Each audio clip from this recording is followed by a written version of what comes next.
ಕರ್ನಾಟಕ ಸರ್ಕಾರ ಶಾಲಾ ಶಿಕ್ಷಣ ಇಲಾಖೆ ರಾಮನಗರ ಮತ್ತು ಕರ್ನಾಟಕ ರಾಜ್ಯ ಪದವಿ ಪೂರ್ವ ಕಾಲೇಜುಗಳ ಉಪನ್ಯಾಸಕರ ಸಂಘ ಕನಕಪುರ ಇವರ ಸಹಯೋಗದಲ್ಲಿ ತಾಲೂಕು ಮಟ್ಟದ ಉಪನ್ಯಾಸಕರ ಪುನಶ್ಚೇತನ ಕಾರ್ಯಾಗಾರ ಮತ್ತು ಪ್ರತಿಭಾ ಪುರಸ್ಕಾರ ಸಮಾರಂಭವು ನಗರದ ಸೆಂಟ್ ಥಾಮಸ್ ಕಾಲೇಜು ಆವರಣದ ಸಂತ ರೀಟಾ ಸಮುದಾಯ ಭವನದಲ್ಲಿ ದಿನಾಂಕ 27ನೇ ಶುಕ್ರವಾರ ಜರುಗಿತು. ಮಕ್ಕಳಿಗೆ ಮಾರ್ಗದರ್ಶಕರಾಗಿರುವ ಶಿಕ್ಷಕರು ದುಶ್ಚಟಗಳಿಂದ ದೂರವಿದ್ದು ದೈಹಿಕ ಮತ್ತು ಮಾನಸಿಕ ಆರೋಗ್ಯವನ್ನು ಕಾಪಾಡಿಕೊಂಡು ಕ್ರಿಯಾಶೀಲ ಮತ್ತು ಸೃಜನಶೀಲ ಚಟುವಟಿಕೆಗಳಲ್ಲಿ ಸಕ್ರಿಯವಾಗಿ ತೊಡಗಿಸಿಕೊಂಡು ಸಮಾಜಕ್ಕೆ ಮಾದರಿಯಾಗಿರಬೇಕೆಂದು ನಿವೃತ್ತ ಪ್ರಾಧ್ಯಾಪಕರಾದ ಕೆ.ಬಿ. ಶ್ರೀಕಾಂತ್ ಅಭಿಪ್ರಾಯಪಟ್ಟರು. ಸಮಾರಂಭದ ಅಧ್ಯಕ್ಷತೆ ವಹಿಸಿದ್ದ ರಾಮನಗರ ಜಿಲ್ಲಾ ಪದವಿ ಪೂರ್ವ ಶಿಕ್ಷಣ ಇಲಾಖೆ ಉಪನಿರ್ದೇಶಕಿ ಶ್ರೀಮತಿ ಎಂ.ಪಿ. ನಾಗಮ್ಮ ಮಾತನಾಡಿ, ಉಪನ್ಯಾಸಕರು ಪ್ರತಿಯೊಬ್ಬ ವಿದ್ಯಾರ್ಥಿಗಳ ಸರ್ವತೋಮುಖ ಬೆಳವಣಿಗೆಯಲ್ಲಿ ಪ್ರಮುಖ ಪಾತ್ರ ವಹಿಸಬೇಕಾಗಿರುವುದು ಅವರ ಆದ್ಯ ಕರ್ತವ್ಯ ಎಂದು ತಿಳಿಸಿದರು. ಕಾರ್ಯಕ್ರಮದಲ್ಲಿ ಜಿಲ್ಲಾ ಪ್ರಧಾನ ಕಾರ್ಯದರ್ಶಿ ಡಾಕ್ಟರ್ ಎನ್. ನರಸಿಂಹಸ್ವಾಮಿ, ತಾಲೂಕು ಉಪನ್ಯಾಸಕರ ಸಂಘದ ಅಧ್ಯಕ್ಷ ಡಿ.ಕೆ. ಸತ್ಯನಾರಾಯಣ್, ಸಂಘದ ಕಾರ್ಯದರ್ಶಿ ರಾಮಚಂದ್ರ, ಜಿಲ್ಲಾ ಇತಿಹಾಸ ವೇದಿಕೆಯ ಪ್ರಧಾನ ಕಾರ್ಯದರ್ಶಿ ಎಚ್.ಎಸ್. ನಾಗೇಶ್, ಕೆ.ಎಂ. ಪರಮೇಶ್, ಆದಿತ್ಯಸ್ ಕಾಲೇಜು ಪ್ರಾಂಶುಪಾಲರಾದ ಸತೀಶ್ ಸೇರಿದಂತೆ ಉಪನ್ಯಾಸಕರುಗಳು ಉಪಸ್ಥಿತರಿದ್ದರು. ಯೋಗಾಭ್ಯಾಸ ಮಾಡ್ತೀವಿ. ನಾನು ಯೋಗ ಮಾಡಿ ಪ್ರಾಣಾಯಾಮ ಮಾಡ್ತೀವಿ, ಧ್ಯಾನ ಮಾಡ್ತೀವಿ. ಆನಂತರ ಕಾಫಿ ಟೀ ಹೋಗಿಲ್ಲ, 1 ಲೀಟರ್ ನೀರು ಕೊಡ್ತೀನಿ ಬೆಳಿಗ್ಗೆ ಎದ್ದು. ವಾಕಿಂಗು, ಪ್ರಾಣಾಯಾಮ, ಯೋಗ, ಧ್ಯಾನ ಆದ ಅದಾದ ನಂತರ ತಿಂಡಿ ಆದ ನಂತರ ಹಾಕಿರ್ತೀನಿ. ಮೊದಲನೇದು ನನ್ನ ತಂದೆ ತಾಯಿಗಳ ಜೀನ್ ಇರ್ಬೋದು, ನನ್ನ ಜೆನೆಟಿಕ್ಸ್ ಕಲಿಯುತ್ತೆ. ಜಡವಾಗಿದ್ದಂತಹ ಭಾರತ ಸೇವಾದಳದ ಸಮಾವೇಶವನ್ನ ಮೊಟ್ಟ ಮೊದಲಾಗಿ ಕರೆದು ಅದಕ್ಕೆ ಚಾಲನೆಯನ್ನ ಕೊಟ್ಟಿದ್ದಾರೆ. ಈ ಸಂದರ್ಭದಲ್ಲಿ ಅವರನ್ನ ಸ್ಮರಿಸುತ್ತಾ ನಮ್ಮ ತಾಲೂಕಿನ ಉಪನ್ಯಾಸಕರ ಸಂಘದ ಅಧ್ಯಕ್ಷರಾದ ಶ್ರೀಯುತ ಸತ್ಯನಾರಾಯಣ ಅವರು ಹಾರವನ್ನು ಹಾಕುವುದರ ಮೂಲಕ ಧನ್ಯವಾದಗಳನ್ನು ಅರ್ಪಿಸಿದ್ದಾರೆ. ಮತ್ತೆ ನಮ್ಮ ಜಿಲ್ಲೆಯ ಉಪನ್ಯಾಸಕರ ಸಂಘದ ಅಧ್ಯಕ್ಷರಾದ ಶ್ರೀಯುತ ವೇಣುಗೌಡ ಅವರು ಸ್ಮರಣಿಕೆಯನ್ನು ನೀಡುವುದರೊಂದಿಗೆ ಅವರಿಗೆ ಸನ್ಮಾನವನ್ನು ಸ್ವೀಕರಿಸಿದ್ದಾರೆ. ಅವರಿಗೆ ತುಮಕೂರಿನ ಧನ್ಯವಾದಗಳು, ಅಭಿನಂದನೆಗಳು. ಚಪ್ಪಳ ಕಟ್ಟುವ ಮೂಲಕ ನಾವು ಉಪನಿರ್ದೇಶಕರನ್ನ ಕಳಿಸಿಕೊಳ್ಳೋಣ. ಪ್ರಧಾನ ಕಾರ್ಯದರ್ಶಿಗಳು ರಾಮನಗರ ಜಿಲ್ಲೆ ಉಪನ್ಯಾಸಕರ ಸಂಘ.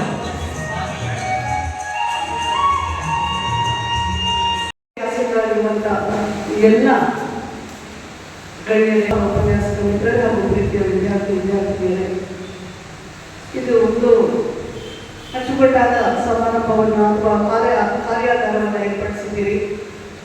ಪುನಶ್ಚೇತನ ಕಾರ್ಯಕ್ರಮಕ್ಕೆ ಕೆಲವು ರಿಜಿಸ್ಟ್ರೇಷನ್ ಆಗುವಂತಹ ಕೆಲವು ಕಾಲೇಜುಗಳ ಪಟ್ಟಿಯನ್ನು, ಅಂದರೆ ರಿಜಿಸ್ಟ್ರೇಷನ್ ಆಗಿರುವ ಸದಸ್ಯರ ಪಟ್ಟಿಯನ್ನು ತೆಗೆದುಕೊಂಡು ನೋಡಿದೆ. ಒಂದು 2-3 ಕಾಲೇಜಿನ ಪ್ರಾಂಶುಪಾಲರು ಸಂಪೂರ್ಣವಾಗಿ ಉಪನ್ಯಾಸಕರನ್ನು ಕಳಿಸಿದ್ದಾರೆ. ಇನ್ನು ಕೆಲವು ಕಾಲೇಜಲ್ಲಿ ಒಬ್ಬೊಬ್ಬರನ್ನೇ ಕಳಿಸಿದ್ದಾರೆ, 2 ಕಳಿಸಿದ್ದಾರೆ. ಇನ್ನು ಕೆಲವು ಕಾಲೇಜಲ್ಲಿ ಉಪನ್ಯಾಸಕರನ್ನೇ ಕಳಿಸಿದ್ದಾರೆ, ಕೇವಲ ಪ್ರಾಂಶುಪಾಲರು ಮಾತಾಡೋದು ಅಟೆಂಡ್ ಆಗಿದ್ದಾರೆ. ಬಹುಶಃ ನನಗೂ ಅನಿಸ್ತು ಆದೇಶದ ಒಂದು ಕೊರತೆನೂ ಇರ್ಬೋದು. ಅದನ್ನು ನಾನು ಹೇಳಿದೆ ವೇಣುಗೋಪಾಲ್ಗೆ.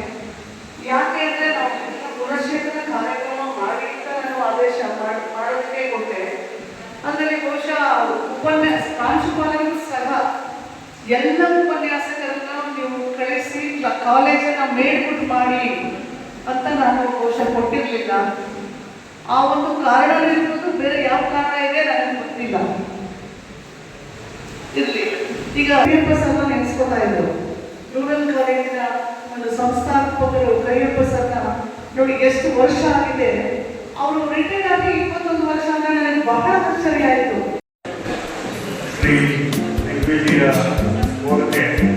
ಮುಖ್ಯ ಕಾರ್ಯನಿರ್ವಹಣಾಧಿಕಾರಿಗಳು ಜಿಲ್ಲಾ ಪಂಚಾಯತ್ ರಾಮನಗರ ಇವರು ಉದ್ಘಾಟನೆ ಮಾಡಬೇಕಾಗಿತ್ತು. ಕಾರಣಾಂತರಗಳಿಂದ ಬಂದಿಗೆ ಸಾಧ್ಯ ಆಗ್ತಾ ಇಲ್ಲ. ಹೀಗಾಗಿ ಅವರ ಅನುಪಸ್ಥಿತಿಯಲ್ಲಿ ಅವರಿಗೆ ಈ ಕಾರ್ಯಕ್ರಮದ ಪರವಾಗಿ ಎಲ್ಲರ ಪರವಾಗಿ ಸ್ವಾಗತವನ್ನು ಭಾವಿಸ್ತಾ ಇದ್ದಾರೆ. ಹಾಗೆಯೇ ಈ ಕಾರ್ಯಕ್ರಮದ ಅಧ್ಯಕ್ಷತೆಯನ್ನು ವಹಿಸಿಕೊಳ್ಳಲಿಕ್ಕೆ ಇನ್ನೊಂದು 15-20 ನಿಮಿಷದಲ್ಲಿ ಆಗಮನ ಆಗ್ತಾ ಇದೆ. ನಮ್ಮ ಉಪನಿರ್ದೇಶಕರ ಆಗಮನ ಆಗ್ತಾ ಇದೆ. ಅವರು ಕೂಡ ಅವರ ಅನುಪಸ್ಥಿತಿಯಲ್ಲಿ ನಾನು ಈ ಕಾರ್ಯಕ್ರಮಕ್ಕೆ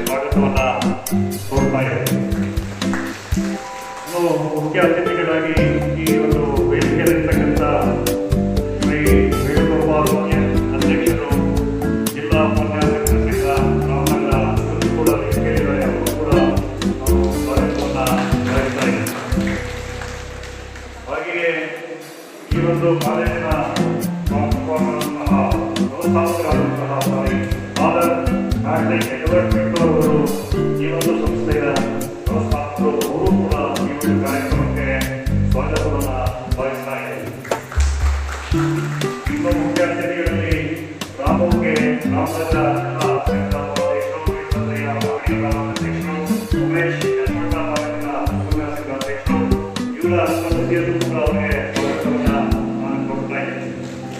ಇನ್ನು ವಿಶೇಷವಾಗಿ ವಿಶೇಷ ಉಪನ್ಯಾಸ ನೀಡಿರ್ತಕ್ಕಂಥ ಮತದಾರರೆಲ್ಲರ ಗುರುಗಳು ಉತ್ತೇಜಿಸಿರ್ತಕ್ಕಂಥವರಿಗೆ ಅದನ್ನು ಗುರುಗಳಾಗಿರ್ತಕ್ಕಂಥ ಹೆಚ್ಚಿನ ಗುರುಗಳಾದಂಥ ಶ್ರೀಯುತ ದೇವೇಶ್ ಶ್ರೀರಾಮ್ರವರು ನಿವೃತ್ತ ಪ್ರಾಧ್ಯಾಪಕರು ರೂರಲ್ ಕಾಲೇಜಿನಲ್ಲಿ ಅವರು ಕೂಡ ನಮ್ಮ ನಿಮ್ಮೆಲ್ಲರ ಪರವಾಗಿ ಸ್ವಾಗತವನ್ನು ಬಯಸುತ್ತೇನೆ.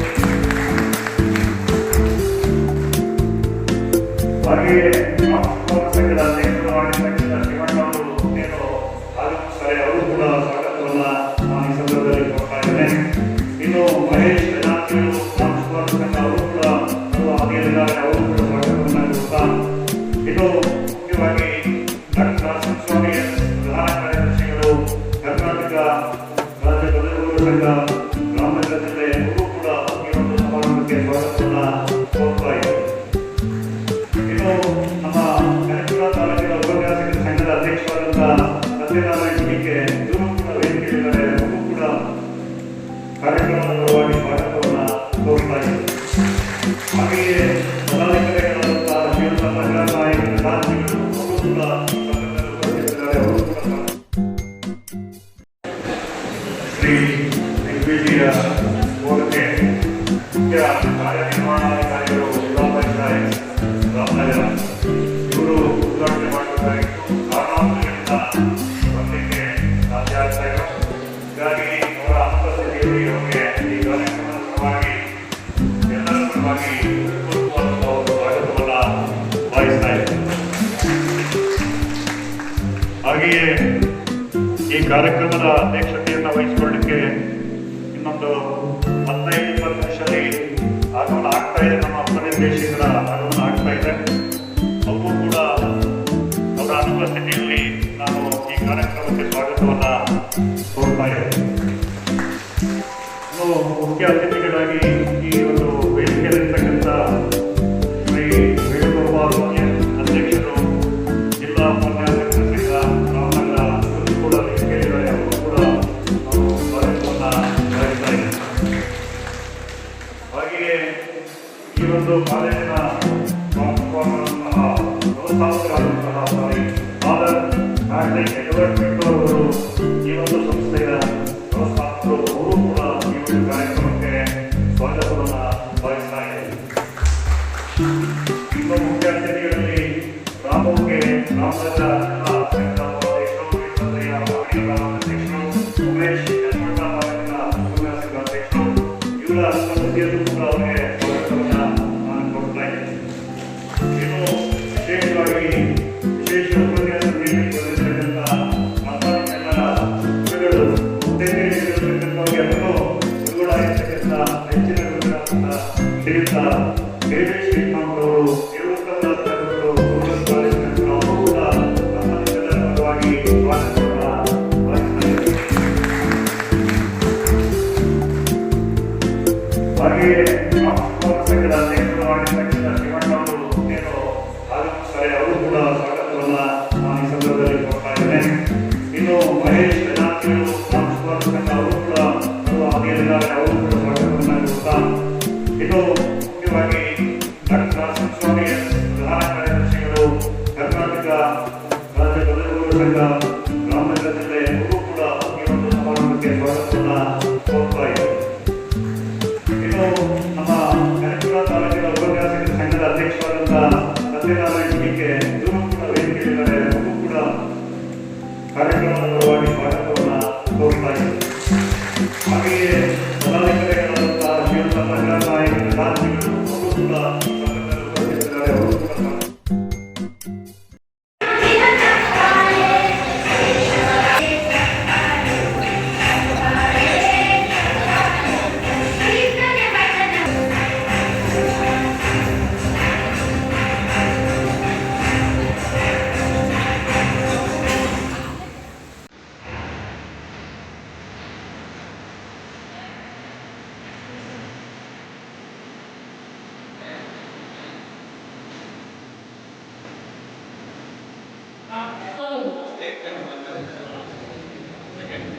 ಭಾಗವಹಿಸುವುದರ ಹೇಳಿ.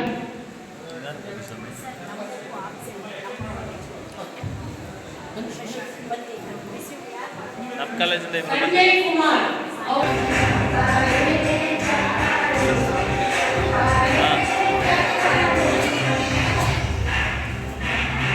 ಒಂದು ಸುಂದರವಾದ ಸ್ಮರಣೀಯ ಚಿತ್ರ ಅವರ ಚಿತ್ರ ಒಳಗೊಂಡಿರುವಂಥದ್ದು ಒಂದು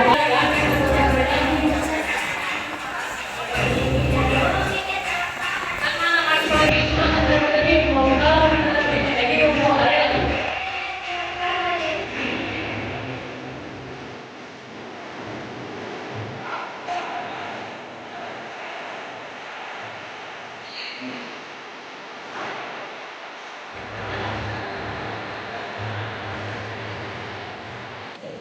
ಅಖಿಲ ಪದವಿಪೂರ್ವ ಕಾಲೇಜು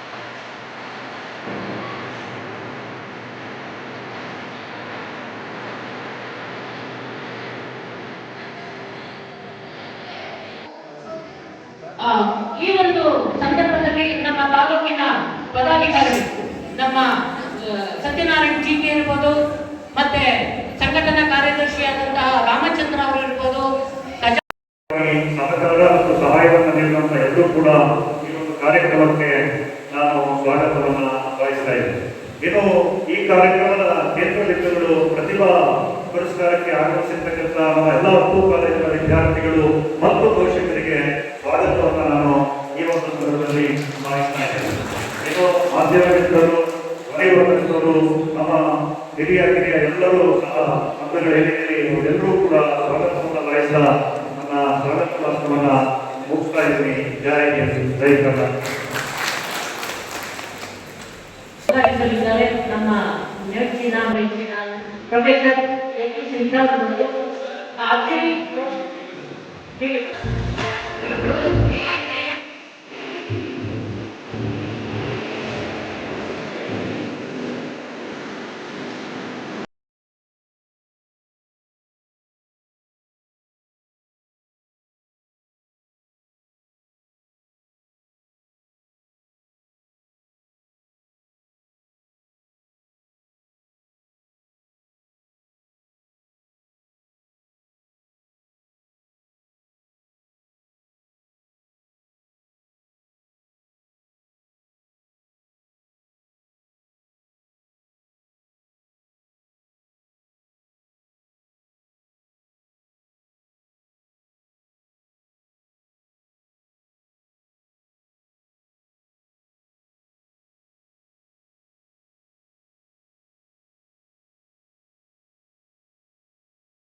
ಮೊಟ್ಟ ಮೊದಲ ಉಪನ್ಯಾಸಕರ ಪುನಶ್ಚೇತನ ಕಾರ್ಯಕ್ರಮ ನಡೀತಿರಬೇಕಾದ್ರೆ ಇದು ಮೊದಲಿಗೆ ಅವರು ನಮಗೆ ಕೊಟ್ಟಂತ ಪ್ರೋತ್ಸಾಹ, ಅವರಿಗೆ ತುಂಬುನುಡಿಯ ಧನ್ಯವಾದಗಳನ್ನ ಅರ್ಪಿಸ್ತಾ ಸ್ವಾಗತಿಸೋಣ.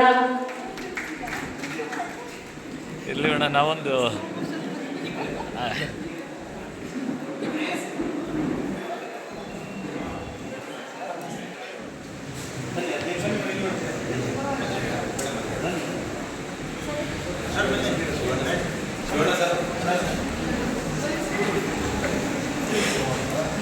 ಅಧ್ಯಕ್ಷರಾದಂತಹ ಶ್ರೀಯುತ ಶಿವಣ್ಣ ಸರ್ ಅವರು ಕೂಡ ಆಗಮಿಸಿದ್ದಾರೆ. ಅವ್ರಿಗೂ ಕೂಡ ಸ್ವಾಗತವನ್ನು ಕೊಡ್ತಾ ಇದ್ದೇನೆ. ಅವರಿಗೆ ಸ್ವಾಗತ, ಸುಸ್ವಾಗತ. ಮತ್ತೆ ನಮ್ಮ ಜಿಲ್ಲಾ ಸಂಘದ ಖಜಾಂಚಿಗಳಾದ ಕೋಶಾಧ್ಯಕ್ಷರಾದಂತಹ ಶ್ರೀಯುತ ಮಹೇಶ್ ಪ್ರಾಂಶುಪಾಲರು ಮೈನಾಕ್ ಹೊಸಳ್ಳಿ. ಎಮ್ಮೆ ಹೊಸಳ್ಳಿ, ಯಾಕಂದ್ರೆ ಇಷ್ಟು ಉದ್ದ ಇದೆ, ಅದಕ್ಕೆ ಶಾರ್ಟ್ ಆಗಿ ಎಮ್ಮೆ ಹೊಸಳ್ಳಿ. ಅದರ ಪ್ರಾಂಶುಪಾಲರು ಮಹೇಶ್. ಸಂಪನ್ಮೂಲ ವ್ಯಕ್ತಿಗಳು ಸಹ ಸಭಾಧ್ಯಕ್ಷರಾಗಿರ್ತಕ್ಕಂಥ ಶಿಕ್ಷಣ ಇಲಾಖೆಯ ಉಪ ನಿರ್ದೇಶಕರಾಗಿರ್ತಕ್ಕಂಥ ಶ್ರೀಮತಿ ನಾಗಮ್ಮನವರೇ, ವೇದಿಕೆಯಲ್ಲಿರುವ ಎಲ್ಲ ಪ್ರಾಂಶುಪಾಲರುಗಳು, ಈಗ ನಾನು ಬಂದಿರುತ್ತವರೆಲ್ಲ ಹೆಸರುಗಳನ್ನು ತಗೊಂಡೆ. ಈಗಾಗಲೇ ಸ್ವಾಗತದಲ್ಲಿ ಅವರೆಲ್ಲರನ್ನ ಹೆಸರಿಸಿದ್ದಾರೆ. ಮತ್ತೆ ನಾನು ಹೋದರೆ ಅನೇಕ ಜನ ಪ್ರಾಂಶುಪಾಲರು ನಮ್ಮ ಸಂಸ್ಥೆಯ ವಿದ್ಯಾರ್ಥಿಗಳು. ಹಾಗೆಯೇ ಈ ಕಾರ್ಯಕ್ರಮದ ಈ ತಾಲೂಕು ಕಾಲೇಜು ಉಪನ್ಯಾಸಕ ಸಂಘದ ಅಧ್ಯಕ್ಷರಾಗಿರ್ತಕ್ಕಂಥ ನನ್ನ ಮಿತ್ರರಾದಂಥ ಸತ್ಯನಾರಾಯಣವರೇ, ಸಭೆಯ ಮುಂದೆ ಹಾಸ್ಯರಾಗಿರ್ತಕ್ಕಂಥ ವಿವಿಧ ಕಾಲೇಜುಗಳ ಪ್ರಾಂಶುಪಾಲರೇ, ಪ್ರಾಧ್ಯಾಪಕರೇ, ಸಹ ಪ್ರಾಧ್ಯಾಪಕರೇ, ಉಪಾಧ್ಯಾಯರೇ, ಪ್ರತಿಭಾ ಪುರಸ್ಕಾರವನ್ನು ಸ್ವೀಕಾರ ಮಾಡಬೇಕಿರ್ತಕ್ಕಂಥ ಎಲ್ಲ ಪ್ರತಿಭಾಮಣಿಗಳೇ, ವಿದ್ಯಾರ್ಥಿನಿಯರೇ, ಮಾಧ್ಯಮ ವ್ಯಕ್ತಿಗಳೇ,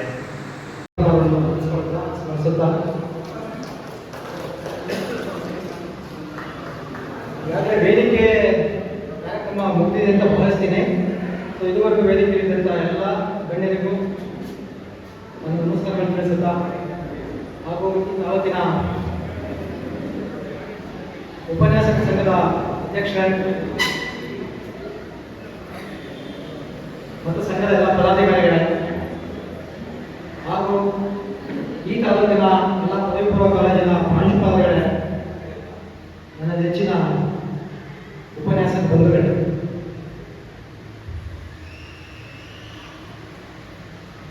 ನನಗೆ ಇಂದಿನ ಕೊಟ್ಟಿರೋ ಟಾಪಿಕ್ ಏನಪ್ಪ ಅಂತ ಹೇಳಿದ್ರೆ ಇಲಾಖೆ ನಿಯಮಗಳು ಮತ್ತು ಬದಲಾದ ಪರೀಕ್ಷಾ ಪದ್ಧತಿ ಅಂತ ಕೊಟ್ಟಿದ್ದಾರೆ. ಇಲಾಖೆ ನಿಯಮಗಳು ಹೇಳ್ಬೇಕಾದ್ರೆ ಒಂದು ದಿವಸ ಬೇಕು, ಸಾಕಾಗಲ್ಲ. ಬದಲಾದ ಪರೀಕ್ಷಾ ಪದ್ಧತಿ ಸ್ವಲ್ಪ ಬ್ರೀಫಾಗಿ ಹೇಳ್ಬೋದು. ಪಿ ಯು ಡಿಪಾರ್ಟ್ಮೆಂಟ್ ಅಂತ ವರ್ಡ್ನ ಯೂಸ್ ಮಾಡ್ತೀವಿ. ಪಿ ಯು ಡಿಪಾರ್ಟ್ಮೆಂಟ್ ಅನ್ನೋ ವರ್ಡ್ 1.5 ವರ್ಷ ಆಯಿತು. ಅದು ಪ್ರಾಕ್ಟೀಸ್. ನಿಮಗೆ ಗೊತ್ತಿರಲಿ, ಮೊದಲು 3 ವರ್ಷದ ಹಿಂದೆ ನಮಗೆ ಒಂದೇ ಇಲಾಖೆ ಇತ್ತು, ಅದು ಪದವಿ ಪೂರ್ವ ಶಿಕ್ಷಣ ಇಲಾಖೆ. ಒಬ್ಬರೇ ಹೆಡ್ಡಿದ್ರು, ಅವರೇ ನಿರ್ದೇಶಕರು, ಪದವಿ ಪೂರ್ವ ಶಿಕ್ಷಣ ಇಲಾಖೆಯ ನಿರ್ದೇಶಕರು. ನಮ್ಮೆಲ್ಲ ಜವಾಬ್ದಾರಿಗಳು ಕೂಡ ಅವರು ನಿರ್ವಹಿಸ್ತಾ ಇದ್ರು. ಮತ್ತು ಅವರ ಮಾಡಿದಂಥ ಎಲ್ಲ ನಿರ್ದೇಶನಗಳು ಕೂಡ ನಾವು ಫಾಲೋ ಮಾಡ್ತಿದ್ವಿ. ಒಬ್ಬರೇ ಇದ್ದಿದ್ದು, ಒಬ್ಬರೇ ಯಜಮಾನರು. ಕ್ರಮೇಣ 1.5-2 ವರ್ಷದ ಹಿಂದೆ ಇಲಾಖೆಯಲ್ಲಿ ಒಂದು ಭಾಗ ಮಲ್ಲೇಶ್ವರಂ 6th ಕ್ರಾಸ್ಗೆ ಶಿಫ್ಟ್ ಆಯಿತು. ಅದೇ KSEAB, Karnataka school education and assessment board, ಶಾಲಾ ಶಿಕ್ಷಣ ಇಲಾಖೆ ಮತ್ತು ಮೌಲ್ಯಾಂಕನ ಮಂಡಳಿ. ಅದು ನಮ್ಮ PU ವಿದ್ಯಾರ್ಥಿಗಳಿಗೆ ಎಲ್ಲ ಪರೀಕ್ಷಾ ಚಟುವಟಿಕೆಗಳನ್ನು ನಡೆಸುವಂತಹ ಮಂಡಳಿ. ಅದು ಮೊದಲೇನಾಗಿತ್ತು ಅಂತ ಹೇಳಿದ್ರೆ, ಅದು SSLC ಎಕ್ಸಾಮ್ಗಳನ್ನ ಕಂಡಕ್ಟ್ ಮಾಡುವಂಥ ಒಂದು, ನಮಗೆಲ್ಲ ಗೊತ್ತಿರಬೇಕು, SSLC board, exam board, SSLC exam board ಅಂತ ಕರಿತಿದ್ವಲ್ಲ, ಆ SSLC ಎಕ್ಸಾಮ್ ಬೋರ್ಡ್ ಜೊತೆ ಇದನ್ನು ವಿಲೀನ ಮಾಡಿ ಅದ್ರ ಹೆಸರು ಚೇಂಜ್ ಮಾಡಿ KSEAB ಅಂತ ಮಾಡಿದ್ದಾರೆ. ಅಲ್ಲೂ ಒಬ್ಬರು IAS ಆಫೀಸರ್ ಇದ್ದಾರೆ. ಸೊ ಅವರು ಏನು ನಿರ್ದೇಶನಗಳನ್ನು ಕೊಡ್ತಾರೆ ಅದನ್ನು ಕೂಡ ನಾವು ಫಾಲೋ ಮಾಡಬೇಕಾಗುತ್ತೆ. ಹಾಗಾಗಿ ನಮಗೆ ಈಗ ಇಬ್ಬರು ಯಜಮಾನರು, ನಿರ್ದೇಶಕರು ಯಜಮಾನರು. ಅದೇ KSEABಲಿರುವಂತಹ ಯಾರು ಹೇಳಿದಾರೋ ಅವರು ಕೂಡ ನಮ್ಮೆಲ್ಲರ ಮೇಲುಸ್ತುವಾರಿ ಮಾಡಲಿಕ್ಕೆ CEO ಕೂಡ ಅಧಿಕಾರ ಕೊಟ್ಟಿದ್ದಾರೆ. CEO ಕೂಡ ನಮ್ಮನ್ನು ಯಾವಾಗ ಏನು ಬೇಕಾದರೂ ಪ್ರಶ್ನೆ ಮಾಡ್ಬೋದು. ಅಲ್ಲಿಗೆ ಒಟ್ಟು ನಮಗೆ 3 ಜನ ಯಜಮಾನರು ಇದ್ದಾರೆ. ಯಾರು ಯಾವಾಗ ಬೇಕಾದ್ರೆ ಏನು ಬೇಕಾದ್ರೂ ಕೇಳ್ಬೋದು. ಅದಾದಮೇಲೆ ನಮ್ಗೆ ಇಮಿಡಿಯೇಟ್ ಆಫೀಸರ್ ನಮ್ಮ DD ಇದ್ದಾರೆ. ಸೊ ಅವರಿಂದ ಏನು ಇನ್ಸ್ಟ್ರಕ್ಷನ್ ಬರ್ತಾವೆ ಅದನ್ನು ನಾವು ಫಾಲೋ ಮಾಡ್ತಾ ಇದ್ದೀವಿ.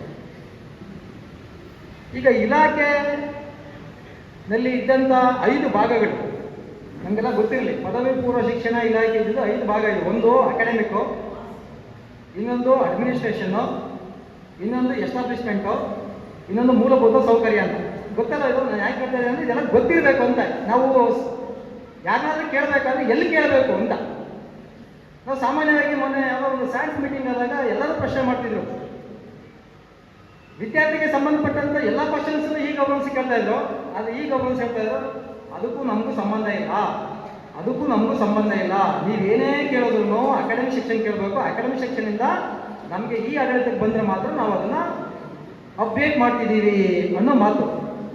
ಅಂದರೆ ನಾವು ಏನೇ ಕೇಳಬೇಕಾದ್ರೆ ಏನು ಕೇಳ್ತಾ ಇದ್ದೀವಿ, ಯಾವ ಸೆಕ್ಷನಲ್ಲಿ ಕೇಳಬೇಕು ಅನ್ನೋದು ಮೊದಲು ನಮಗೆ ಗೊತ್ತಿರಬೇಕು.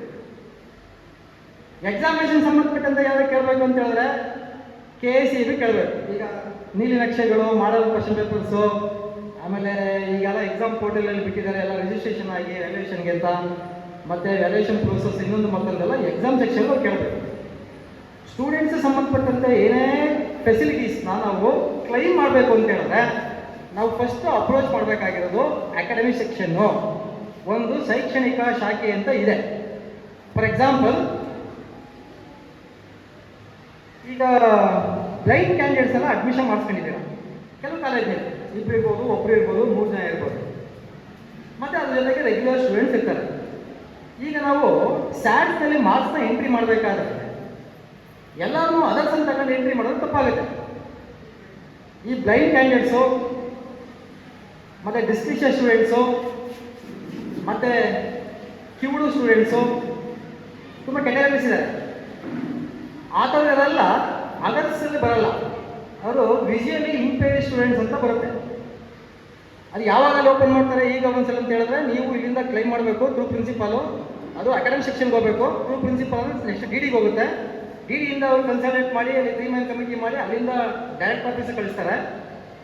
ಅಲ್ಲಿಂದ ಅಕಾಡೆಮಿಕ್ ಸೆಕ್ಷನಿಂದ ಅದು ಅಪ್ರೂವಲ್ ಆಗಿ ಡೈರೆಕ್ಟ್ ಅಪ್ರೂವಲ್ ಆಗಿ ಈಗ ಅವ್ರಿಗೆ ಕಳಿಸ್ತಾರೆ. ಈ ಆಡಳಿತ ಅಂದರೆ ಅಲ್ಲಿ ಕಳಿಸ್ತಾರೆ. ಅಲ್ಲಿ ಅದನ್ನು ಅಪ್ಡೇಟ್ ಮಾಡ್ತಾರೆ. ಯಾವ ಕಾಲೇಜಿನಲ್ಲಿ ಯಾವ ಕ್ಯಾಂಡಿಡೇಟು ಯಾವ ಸ್ಯಾಟ್ ನಂಬರು ಅಲ್ಲಿ ಆ ವಿಜುವಲಿ ಇಂಪೇರ್ಡ್ ಸ್ಟೂಡೆಂಟ್ಸ್ ಕೆಟಗರಿಗೆ ಸೇರಿಸ್ತಾರೆ. ಅಲ್ಲಿವರೆಗೂ ನೀವು ಇಲ್ಲಿ ಕಾಲೇಜಿನಲ್ಲಿ ಸ್ಯಾಟ್ಸ್ನ ಓಪನ್ ಮಾಡಿ ಆ ಕ್ಯಾಂಡಿಡೇಟ್ಸ್ಗೆ ಮಾರ್ಕ್ಸ್ನ ಎಂಟ್ರಿ ಮಾಡಿ ಬರಲ್ಲ. ನಾನು ಇದನ್ನು ಯಾಕೆ ಹೇಳ್ತಾ ಇದ್ದೀನಿ ಅಂತ ಹೇಳಿದ್ರೆ, ನಾವು ಅಂದ್ಕೊಂಡಿರ್ತೀವಿ ಅದರ್ಸ್ ಎಂಟ್ರಿ ಮಾಡಿಬಿಟ್ಟು ಲಾಸ್ಟ್ ಡೇಟ್ ಕ್ಲೈಮ್ ಮಾಡ್ಬೋದು ಅಂತ. ನೀವು ಅದರ್ಸ್ ಒನ್ಸ್ ಎಂಟ್ರಿ ಮಾಡಿ ಈ ಮಿಡ್ ಟರ್ಮ್ ಎಕ್ಸಾಮ್ ಶುರು ಆದ ತಕ್ಷಣ ಈ ಟೆಸ್ಟ್ದು ಮಾರ್ಕ್ಸ್ ಎಂಟ್ರಿ ಪ್ರೋಸೆಸ್ ಮುಗಿದೋಗುತ್ತೆ. ಆಮೇಲೆ ನೀವು ಕ್ಲೈಮ್ ಮಾಡಿದ್ದು ನಾವು ಮತ್ತೆ ಎಂಟ್ರಿ ಮಾಡಬೇಕಾದ್ರೆ ಮತ್ತೆ ಅದು ವಾಪಸ್ ಬರಲ್ಲ. ಸೊ ಹಾಗಾಗಿ ದಿಸ್ ಇಸ್ ದ ಪ್ರೋಸೆಸ್. ಅದೇ ಥರ ನಾವು ಕಾಲೇಜ್ಗೆ ಏನಾದರೂ ಇನ್ಫ್ರಾಸ್ಟ್ರಕ್ಚರ್ನ ನಾವು ಕೇಳ್ಕೋಬೇಕು ಅಂತ ಹೇಳಿದ್ರೆ ನಿಮ್ಗೆ ಗೊತ್ತಿಲ್ಲ UDICE ಅಂತ ಒಂದು ಪೋರ್ಟಲ್ ಇದೆ. ಅಲ್ಲಿ ನಮ್ಮ ಕಾಲೇಜಿನ ಎಲ್ಲ ಸ್ಟೇಟಸ್ನ ಎಂಟ್ರಿ ಮಾಡಬೇಕು. ಫಾರ್ ಎಕ್ಸಾಂಪಲ್ ಪ್ರಾಕ್ಟಿಕಲ್ ಲ್ಯಾಬೊರೇಟ್ರಿ, ನಾವು ಸಾಮಾನ್ಯವಾಗಿ ಹೇಳ್ತೀವಿ ನಮ್ಮ ಪ್ರಾಕ್ಟಿಕಲ್ ಲ್ಯಾಬೊರೇಟ್ರಿಗೆ ಫಂಡ್ ರಿಲೀಸ್ ಮಾಡಲಿಲ್ಲ, 4 ವರ್ಷ ಆಯಿತು, 5 ವರ್ಷ ಆಯಿತು. ಅವ್ರಿಗೆ ಕೇಳಿದ್ರೆ ಏನು ಹೇಳ್ತಾರೆ ಅಂತ ಹೇಳಿದ್ರೆ, ನೀವು ಫಸ್ಟ್ ಕೇಳಿದ್ರೇನ್ರಿ UDICE ಎಂಟ್ರಿ ಮಾಡಿದ್ದೀರಾ ನೀವು? ಎಷ್ಟು ಜನ ಸ್ಟೂಡೆಂಟ್ಸ್ ಇದ್ದಾರೆ ಎಂಟ್ರಿ ಮಾಡಿದ್ದಾರೆ. ಮೊದಲಿತ್ತು ಯಾವಾಗಿತ್ತು ಈ ಆಡಳಿತ ಅನ್ನೋದೆಲ್ಲ. ಈಗ ಈ ಆಡಳಿತ ಅನ್ನೋದು ತುಂಬ ಡಾಮಿನೆಂಟ್ ಆಗಿದೆ. ಅಂದರೆ ಎಲ್ಲವೂ ಕೂಡ ಸ್ಟೂಡೆಂಟ್ಸ್ ಪ್ರೊಫೈಲು ಮತ್ತು ಲೆಕ್ಚರರ್ಸ್ ಪ್ರೊಫೈಲು ಮತ್ತು all staffs including departmental staff ಎಲ್ಲವೂ ಕೂಡ ಈ ಆಡಳಿತಕ್ಕೆ ಸೇರ್ಕೊಂಡಿರೋದ್ರಿಂದ ಈ ಆಡಳಿತದಲ್ಲಿ ಏನು ನಿಮಗೆ ಮಾಹಿತಿ ಇದೆಯೋ ಅದನ್ನು ಅಲ್ಲಿ ಮಾಹಿತಿ ಏನು ಸಿಗುತ್ತೋ ಆ ಮಾಹಿತಿ ಮೇಲೆ ಈಗ ಡಿಪಾರ್ಟ್ಮೆಂಟ್ ಆ್ಯಕ್ಟ್ ಮಾಡ್ತಾ ಇದೆ. ಅದು ನಮ್ಗೆ ತುಂಬ ಜನಕ್ಕೆ ನಮ್ಗೆ ಗೊತ್ತಿಲ್ಲ. ನಾವು ಹಿಂದೆ ಏನು ಮಾಡ್ತಿದ್ವಿ, ಒಂದು ಲೆಟರ್ ಕರೆಸ್ಪಾಂಡೆನ್ಸ್ ಮಾಡ್ತಾ ಇದ್ವಿ. ನಮ್ಮ ಕಾಲೇಜಿನಲ್ಲಿ ಲ್ಯಾಬ್ಗೆ ಫಂಡ್ ಇಲ್ಲ, ರಿಲೀಸ್ ಮಾಡಿ ಅಂತ ಅವ್ರು ಕನ್ಸಲ್ಟೇಟ್ ಮಾಡ್ತಿದ್ರು. ಕೆಲವು ರಿಲೀಸ್ ಮಾಡ್ತಿದ್ರು, ಕೆಲವು ಕಾಲೇಜ್ ರಿಲೀಸ್ ಮಾಡ್ತಿರ್ಲಿಲ್ಲ. ಈಗ ಆಗಿಲ್ಲ ಸ್ಥಿತಿ. UDICE ಅಪ್ಡೇಟ್ ಮಾಡಬೇಕು. ಅದೇ ಥರ ನಮ್ಮ ಲೆಕ್ಚರರ್ಸ್ಗೆ ಏನು ಸೌಲಭ್ಯಗಳಿವೆಯಲ್ಲ, ಅದು ಮಾನಿಟರಿ ಬೆನಿಫಿಟ್ ಆಗಿರ್ಬೋದು, ಟೈಮ್ ಔಟ್ ಆಗಿರ್ಬೋದು, ಮತ್ತು ಸರ್ವಿಸ್ ಮ್ಯಾಟರ್ಸ್ ಆಗಿರ್ಬೋದು, ಇದನ್ನೆಲ್ಲ ಎಲ್ಲಪ್ಪ ಕೇಳಬೇಕು ಅಂತ ಹೇಳಿದ್ರೆ ಅಡ್ಮಿನಿಸ್ಟ್ರೇಷನ್ ಸೆಕ್ಷನ್ ಕೇಳಬೇಕು. ಆಡಳಿತ ಅಂತಿದೆ.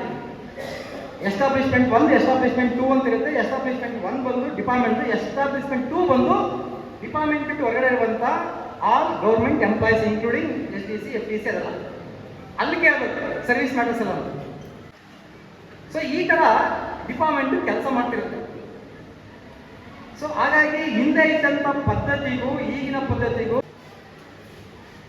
ಕೆಲವು ಮಾಹಿತಿಗಳು ಪ್ರಿನ್ಸಿಪಾಲ್ಸ್ಗೆ ಗೊತ್ತಿರಬೇಕು, ನಮ್ಮ ಜವಾಬ್ದಾರಿ ಲೆಕ್ಚರರ್ಸು ಅಂತಂದು ತಪ್ಪಾಗುತ್ತೆ. ಕೆಲವು ವಿಷಯಗಳು ಅದು ಲೆಕ್ಚರರ್ಸೇ ಮಾಡಬೇಕು, ಅದು ನನ್ನ ಜವಾಬ್ದಾರಿಲ್ಲ ಅಂತ ಪ್ರಿನ್ಸಿಪಲ್ ಹೇಳೋದು ಕೂಡ ತಪ್ಪಾಗುತ್ತೆ. ಡಿಪಾರ್ಟ್ಮೆಂಟ್ ಏನಪ್ಪ ಎಕ್ಸ್ಪೆಕ್ಟ್ ಮಾಡುತ್ತೆ ಅಂತ ಹೇಳಿದ್ರೆ, ನಿಮಗೆ ಒಂದು ಸ್ಟ್ರಕ್ಚರ್ನ ಕೊಟ್ಟಿದ್ದೀವಿ, ಅಲ್ಲಿರುವಂಥ ಮಕ್ಕಳುಗಳಿಗೆ ನೀವು ವಿದ್ಯಾದಾನ ಮಾಡಲಿ ಅಂತ ಒಂದಷ್ಟು ಸ್ಟಾಫ್ ಕೊಟ್ಟಿದ್ದೀವಿ. ನೀವು ಅದೆಲ್ಲ ಜವಾಬ್ದಾರಿ ತೆಗೆದುಕೊಂಡು ನೀವು ಆ ಮಕ್ಕಳಿಗೆ ನೀವು ವಿದ್ಯಾಭ್ಯಾಸ ಕೊಡಬೇಕು. ಮಿಕ್ಕಿದ ಏನೇನು ಸವಲತ್ತು ಬೇಕೋ ಅದು ನಾವು ಕೊಡ್ತಿದ್ದೀವಿ ಅಂತ ಹೇಳುತ್ತೆ. ಯಾರು ಬಂದು ನೇರವಾಗಿ ಡೈರೆಕ್ಟರ್ ಆಗಲಿ, KSCB ಚೇರ್ಮನ್ ಆಗಲಿ, ನಿಮ್ಮ ಕಾಲೇಜಿಗೆ ಬಂದು ಪಾಠ ಮಾಡಿಸೋಣ, ಮತ್ತು ನನ್ನ ಕಾಲೇಜಿಗೆ ಬಂದು ಪಾಠ ಮಾಡಿಸೋಣ ಅಂದರೆ, ನಮ್ಮ ಕಾಲೇಜಲ್ಲಿ ನಮಗೊಂದು ಸ್ಟ್ರಕ್ಚರ್ ಇದೆ, ನಮಗೊಂದಷ್ಟು ವಿದ್ಯಾರ್ಥಿಗಳು ಕಾಲೇಜಿಗೆ ಬಂದಿದ್ದಾರೆ.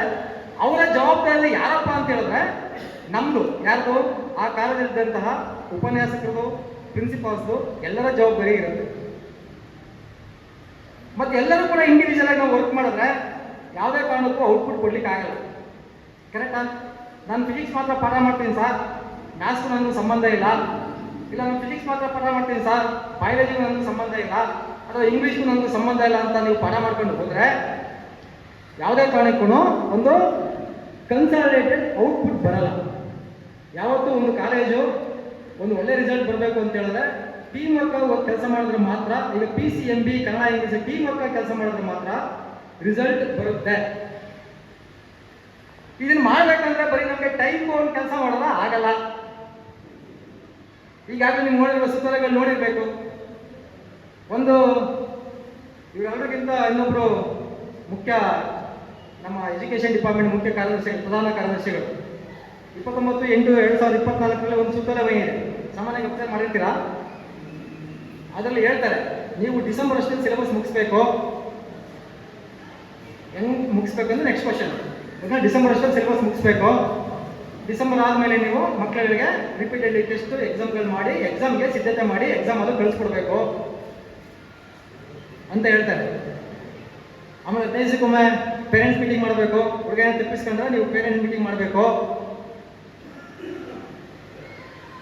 After the class hours, college hours ನೀವು ಎಕ್ಸ್ಟ್ರಾ ಕ್ಲಾಸ್ ತಗೋಬೇಕು.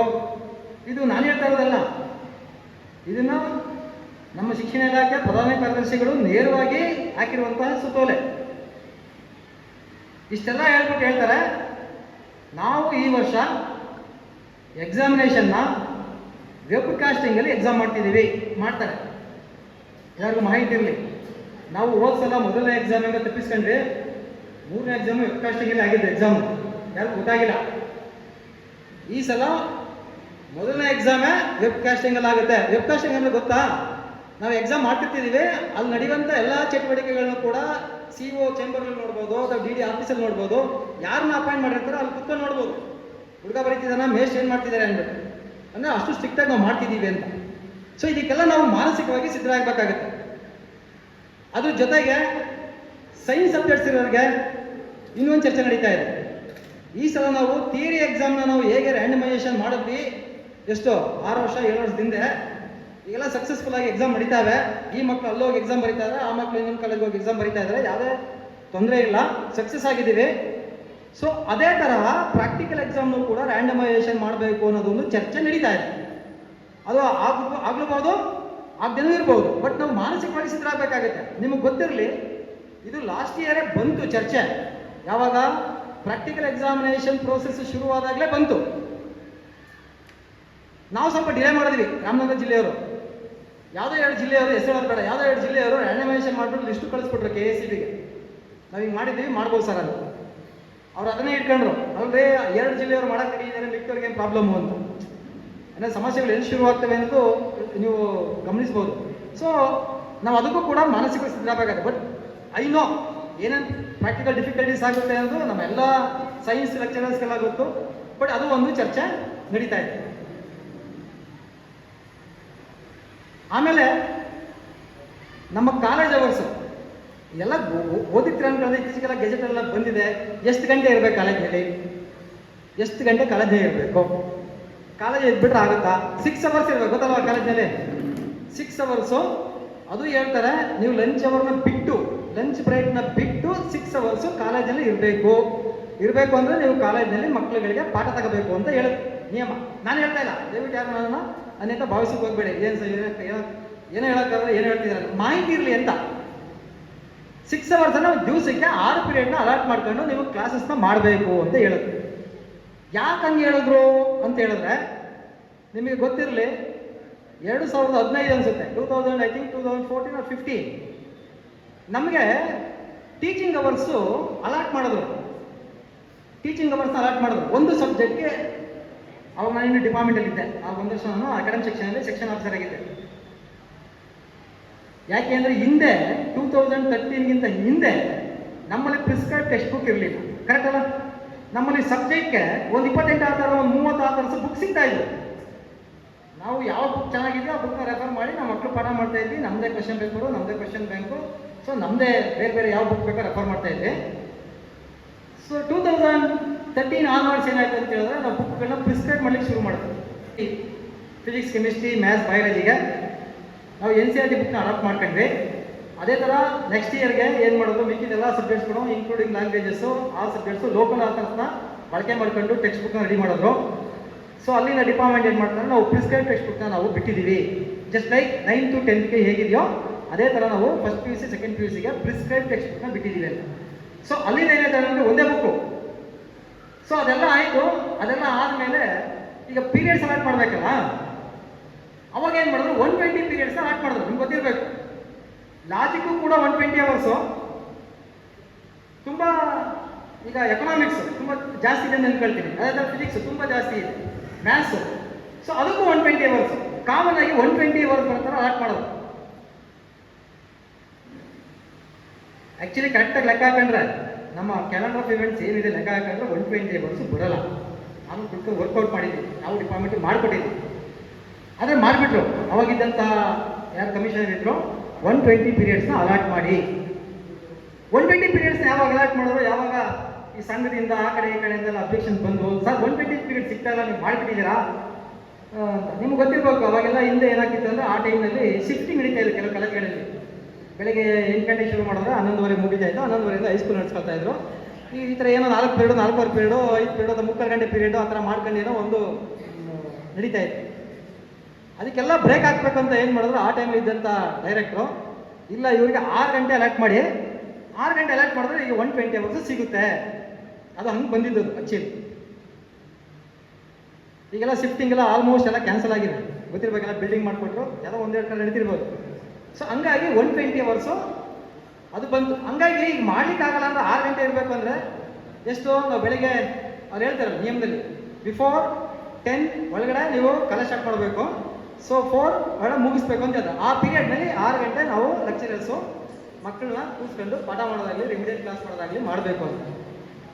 ಅದನ್ನು ನಾವು ಟೈಮ್ ಟೇಬಲ್ ತರಬೇಕಾದಾಗ, ಟೈಮ್ ಟೇಬಲ್ ತಂದಾಗ ಅಲ್ಲಿ ಒಂದು ಕಡೆ ಹೇಳ್ತಾರೆ, ಯಾವುದು ಈ ನಾನ್ ಪ್ರಾಕ್ಟಿಕಲ್ ಸಬ್ಜೆಕ್ಟ್ಸ್ಗೆ ಅವ್ರಿಗೂ ಕೂಡ 5 ಏನೋ ಬರುತ್ತೆ, 4 ಸೆಕ್ಷನ್ ಹ್ಯಾಂಡಲ್ ಮಾಡಬೇಕು. ಒಂದೊಂದು ಸೆಕ್ಷನ್ಗೆ 5 ಪೀರಿಯಡ್ ಬರುತ್ತೆ, 5 4 20 ಪೀರಿಯಡ್ಸ್ ಬರುತ್ತೆ. ಅಲ್ಲಿ 4+1 4+1 4+1 4+1 ಅಂತ ಹೇಳುತ್ತೆ. ಈ +1 ಯಾವುದು ಅಂತ ಹೇಳಿದ್ರೆ, ನೀವು 4 ಗಂಟೆ ಥಿಯರಿ ಮಾಡಿ 1 ಅವರ್ ನೀವು ಗ್ರೂಪ್ ಡಿಸ್ಕಷನ್ನ, ಇಲ್ಲ ಮಕ್ಕಳಿಗೆ ಪಾಠ ಮಾಡಿಸೋದು, ಇಲ್ಲ ಟೆಸ್ಟ್ ಮಾಡೋದು. ಸೊ ಆ ಸಬ್ಜೆಕ್ಟ್ ಸಂಬಂಧಪಟ್ಟಂತೆ ನೀವು ಮಕ್ಕಳಿಗೆಲ್ಲ ಇಂಟ್ರಾಕ್ಟ್ ಮಾಡಿ ಏನಾದರೂ ಮಾಡಿಸಿ.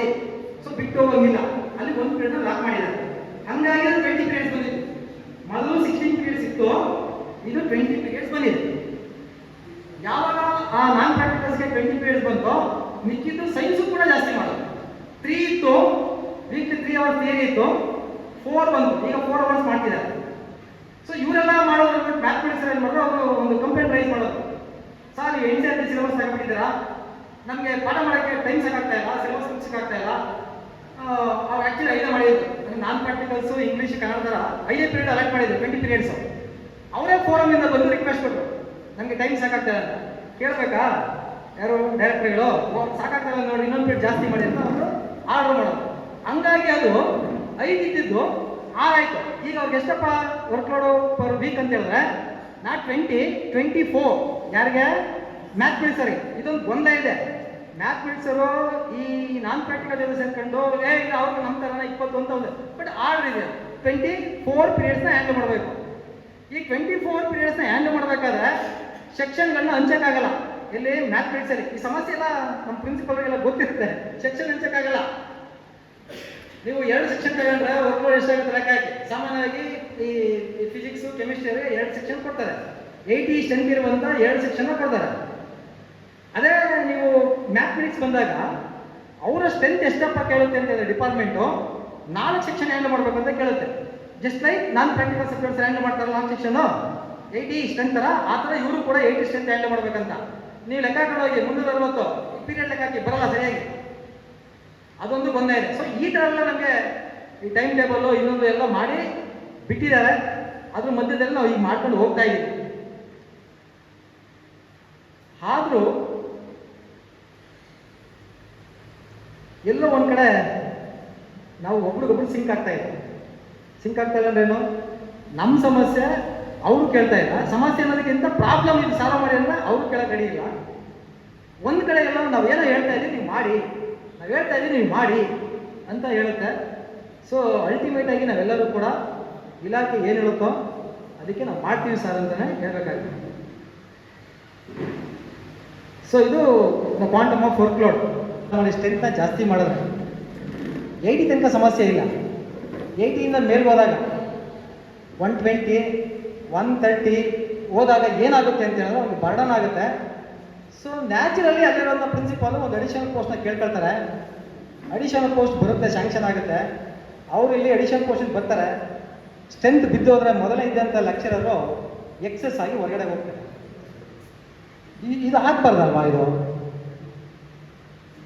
ಹಾಗಾಗಿ ನಾವುಗಳು ಏನು ಮಾಡ್ತಾ ಇದ್ದೀವಿ ಅಂತ ಹೇಳಿದ್ರೆ ಹೆಚ್ಚು ಮಾಡ್ಕೊಳ್ತಾ ಇಲ್ಲ, ಕಡಿಮೆನೂ ಮಾಡ್ಕೊಳ್ತಾ ಇಲ್ಲ. ನಾವು ಡಿಪಾರ್ಟ್ಮೆಂಟ್ಗೆ ಒಂದು ಏನೋ ಕೌಂಟ್ರ್ ಕೊಡೋತಾರ, ನಾವು ಒಂದು ಮ್ಯಾನಿಪ್ಯುಲೇಟ್ ಮಾಡ್ಕೊಂಡು ಅಷ್ಟು ಜನ ಇದ್ರೆ ಸಾಕು, ನಾವು ಸೇಫು ಮಕ್ಕಳನ್ನು ಸೇಫು ಅನ್ನೋ ಲೆಕ್ಕಾಚಾರ ಹಾಕೊಂಡು ನಾವು ಮುಂದಕ್ಕೆ ಸ್ಟ್ರೆಂತು ಮಾಡ್ತಾ ಇಲ್ಲ. ಇದಕ್ಕೆಲ್ಲ ಯಾರು ಮನೆ? ಇದಕ್ಕೆ ನಾವು ಕಡೆ ಹೇಳ್ತಿದ್ದೀವಿ, ಅಲ್ಟಿಮೇಟ್ ಆಗಿ ಇಲ್ಲ ನಮಗೆ ಪ್ರೈವೇಟ್ ಕಾಲೇಜಲ್ಲಿ ಕಾಂಪಿಟೇಷನ್ ಮಾಡಿಬಿಟ್ರೆ ಸಿ ಅವ್ರ ಪಾಡಿಗೆ ಅವ್ರು ಮಾಡ್ಕೊಳ್ತಾರೆ, ನಮ್ಮದು ಅವ್ರದ್ದು. ಇದೆಲ್ಲ ಸೇರ್ಕೊಂಡು ನಮಗೆ ಪೇರೆಂಟ್ಸ್ಗಳಿಗೆ ಗೊಂದಲ. ನಾವು ಎಲ್ಲಿ ಸೇರಿಸ್ಬೇಕು? ಈ ಕಾಲೇಜ್ ಸೇರಿಸ್ಬೇಕಾ, ಆ ಕಾಲೇಜ್ ಸೇರಿಸ್ಬೇಕಾ, ಆ ಕಾಲೇಜ್ ಸೇರಿಸ್ಬೇಕಾ, ಗೊಂದಲ. ಯಾವುದೋ ಒಂದು ಗೊಂದಲ ಎಲ್ಲೋ ಸೇರಿಸ್ತಾರೆ. ನಾವು ಈ ಮಧ್ಯದಲ್ಲಿ ಹಿಂಗೆ ನಾವು ಕಾಲೇಜನ್ನ ರನ್ ಮಾಡ್ಕೊಂಡು ಹೋಗ್ತಾ ಇದ್ದೀವಿ. ಬಟ್ ನಾನು ಹೇಳೋದಂತ ಹೇಳಿದ್ರೆ ಕಡೆಗೆ ನಾವೆಲ್ಲರೂ ಕೂಡ ಇರೋದು, ನಾನಾದರೂ ವೈಯಕ್ತಿಕವಾಗಿ ಭಾವಿಸ್ತೀನಿ, ಯಾರಿಗೋಸ್ಕರ ಅಲ್ಲ, ನಾವೆಲ್ಲರೂ ಇರೋದು ವಿದ್ಯಾರ್ಥಿಗಳಿಗೋಸ್ಕರ. ನಾವೆಲ್ಲರೂ ಇರೋದು ವಿದ್ಯಾರ್ಥಿಗಳಿಗೋಸ್ಕರ. ನಾವು ಸಂಬಳ ತಗೊಳ್ತಾ ಇರೋದು ನಮಗಿದೆ, ನಮ್ಗೆ ಗೊತ್ತು. ಸೌಲಭ್ಯಗಳು, ಹಕ್ಕುಗಳು, ಜವಾಬ್ದಾರಿಗಳು ಅಂತ ಬಂದಾಗ ನಾವು ಹಕ್ಕುಗಳ ಬಗ್ಗೆ ಜಾಸ್ತಿ ಮಾತಾಡ್ತಿದ್ದೀವಿ. ಜವಾಬ್ದಾರಿ ಬಂದಾಗ ನಾವು ಮಾತಾಡ್ಲಿಕ್ಕೆ ಹೋಗಲ್ಲ, ಮೌನ ಆಗಿಬಿಡ್ತಿದ್ದೀವಿ. ಸೌಲಭ್ಯಗಳು ಗೊತ್ತು, ಸೌಲಭ್ಯ ಅಂದರೆ 2 ಥರ. ನೀವು ಹುಡುಗರು ಸಂಬಂಧಪಟ್ಟಂಥ ಸೌಲಭ್ಯ ಆದರೆ ಡಿಪಾರ್ಟ್ಮೆಂಟು ಡಿಮಾಂಡ್ ಮಾಡುತ್ತೆ, ನೀವು ಕೆಲಸ ಮಾಡಬೇಕಂತ ಇನ್ಸಿಸ್ಟ್ ಮಾಡುತ್ತೆ. ಲೆಕ್ಚರರ್ ಸೌಲಭ್ಯ ಬಂದಾಗ ಡಿಪಾರ್ಟ್ಮೆಂಟು ಮೌನ ಆಗುತ್ತೆ, ನಾವು ಡಿಮಾಂಡ್ ಮಾಡಬೇಕಾಗುತ್ತೆ. ಕರೆಕ್ಟ್ ಅಲ್ಲ? ನಮ್ಮ ಸೌಲಭ್ಯ ಬಂದಾಗ ಈಗ ಫಾರ್ ಎಕ್ಸಾಂಪಲ್ ಯಾವುದೋ ಒಂದು ಬ್ಯಾಚ್ ಒಂದು ಎಸ್ತಿರಿಷಿಯ ಇದೆಲ್ಲ ದೊಡ್ಡ ಒಂದಷ್ಟು ಜನ ಕೊಟ್ಟರು, ತಿರ್ಗಾ ಡಿಪಾರ್ಟ್ಮೆಂಟ್ ಏನಾಯಿತು ಇಲ್ಲ ಅದೇನು ತಪ್ಪಿದೆ ಅಂತ ಹೇಳ್ತು, ಮುಂದಕ್ಕೆ ಏನು ಮಾಡ್ತಾ ಗೊತ್ತಾಗಲಿಲ್ಲ.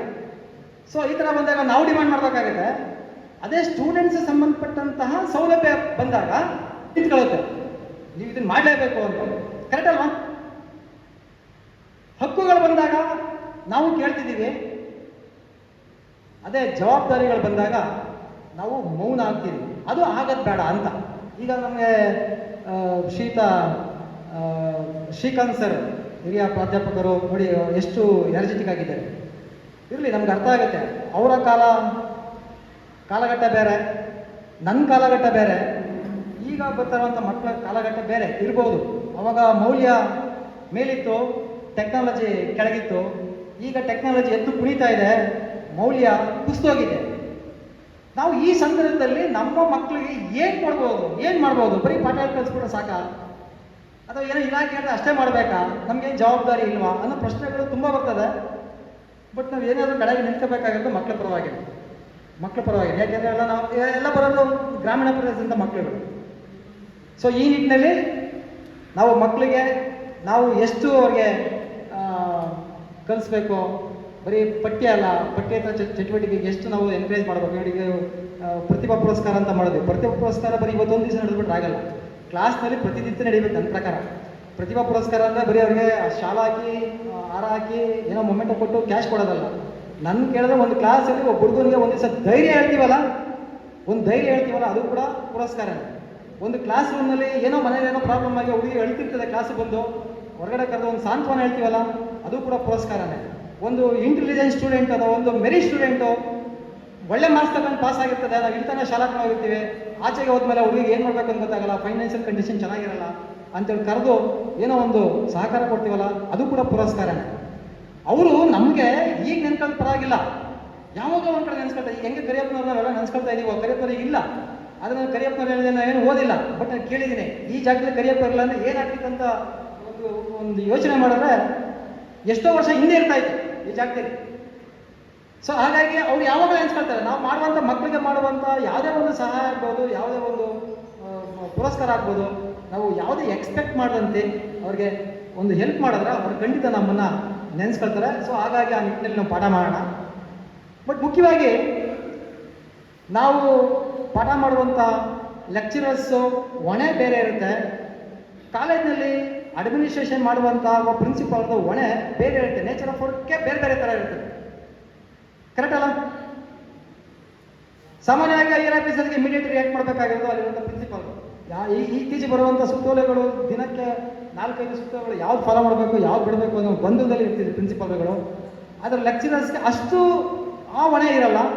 ಮಕ್ಕಳು ಕ್ಲಾಸ್ ರೂಮ್ನಲ್ಲಿ ನೀವು ಒಂದು ಕ್ಲಾಸ್ ರೂಮ್ಗೆ ನಾವು ಹೋದರೆ ಪಾಠ ಮಾಡಲಿಕ್ಕೆ, ಅದು ನಮ್ಮದೇ ಸಾಮ್ರಾಜ್ಯ. ಕರೆಕ್ಟಾ? 1 ಗಂಟೆ ನನ್ನ ಸಾಮ್ರಾಜ್ಯ, ಅದು ನನ್ನ ಮುಂದೆ ಇರುವಂಥ ಮಕ್ಕಳುಗಳು ನನ್ನವರು, ನನ್ನ ಪಾಠ. ಈಗ ಡೋರ್ ಲಾಕ್ ಮಾಡಿಬಿಟ್ರೆ ಯಾವ ಪ್ರಿನ್ಸಿಪಲ್ ಕೂಡ ಒಳಗಡೆ ಎಂಟರ್ ಆಗಲ್ಲ. ಆ ಒಂದು ನಮಗೆ ಕಾಳಜಿ ನಮಗಿರಬೇಕು, ನಾನೇನು ಬಂದಿದ್ದೀನಿ ಇವತ್ತು ಪಾಠ ಮಾಡಲಿಕ್ಕೆ ಅಂತ.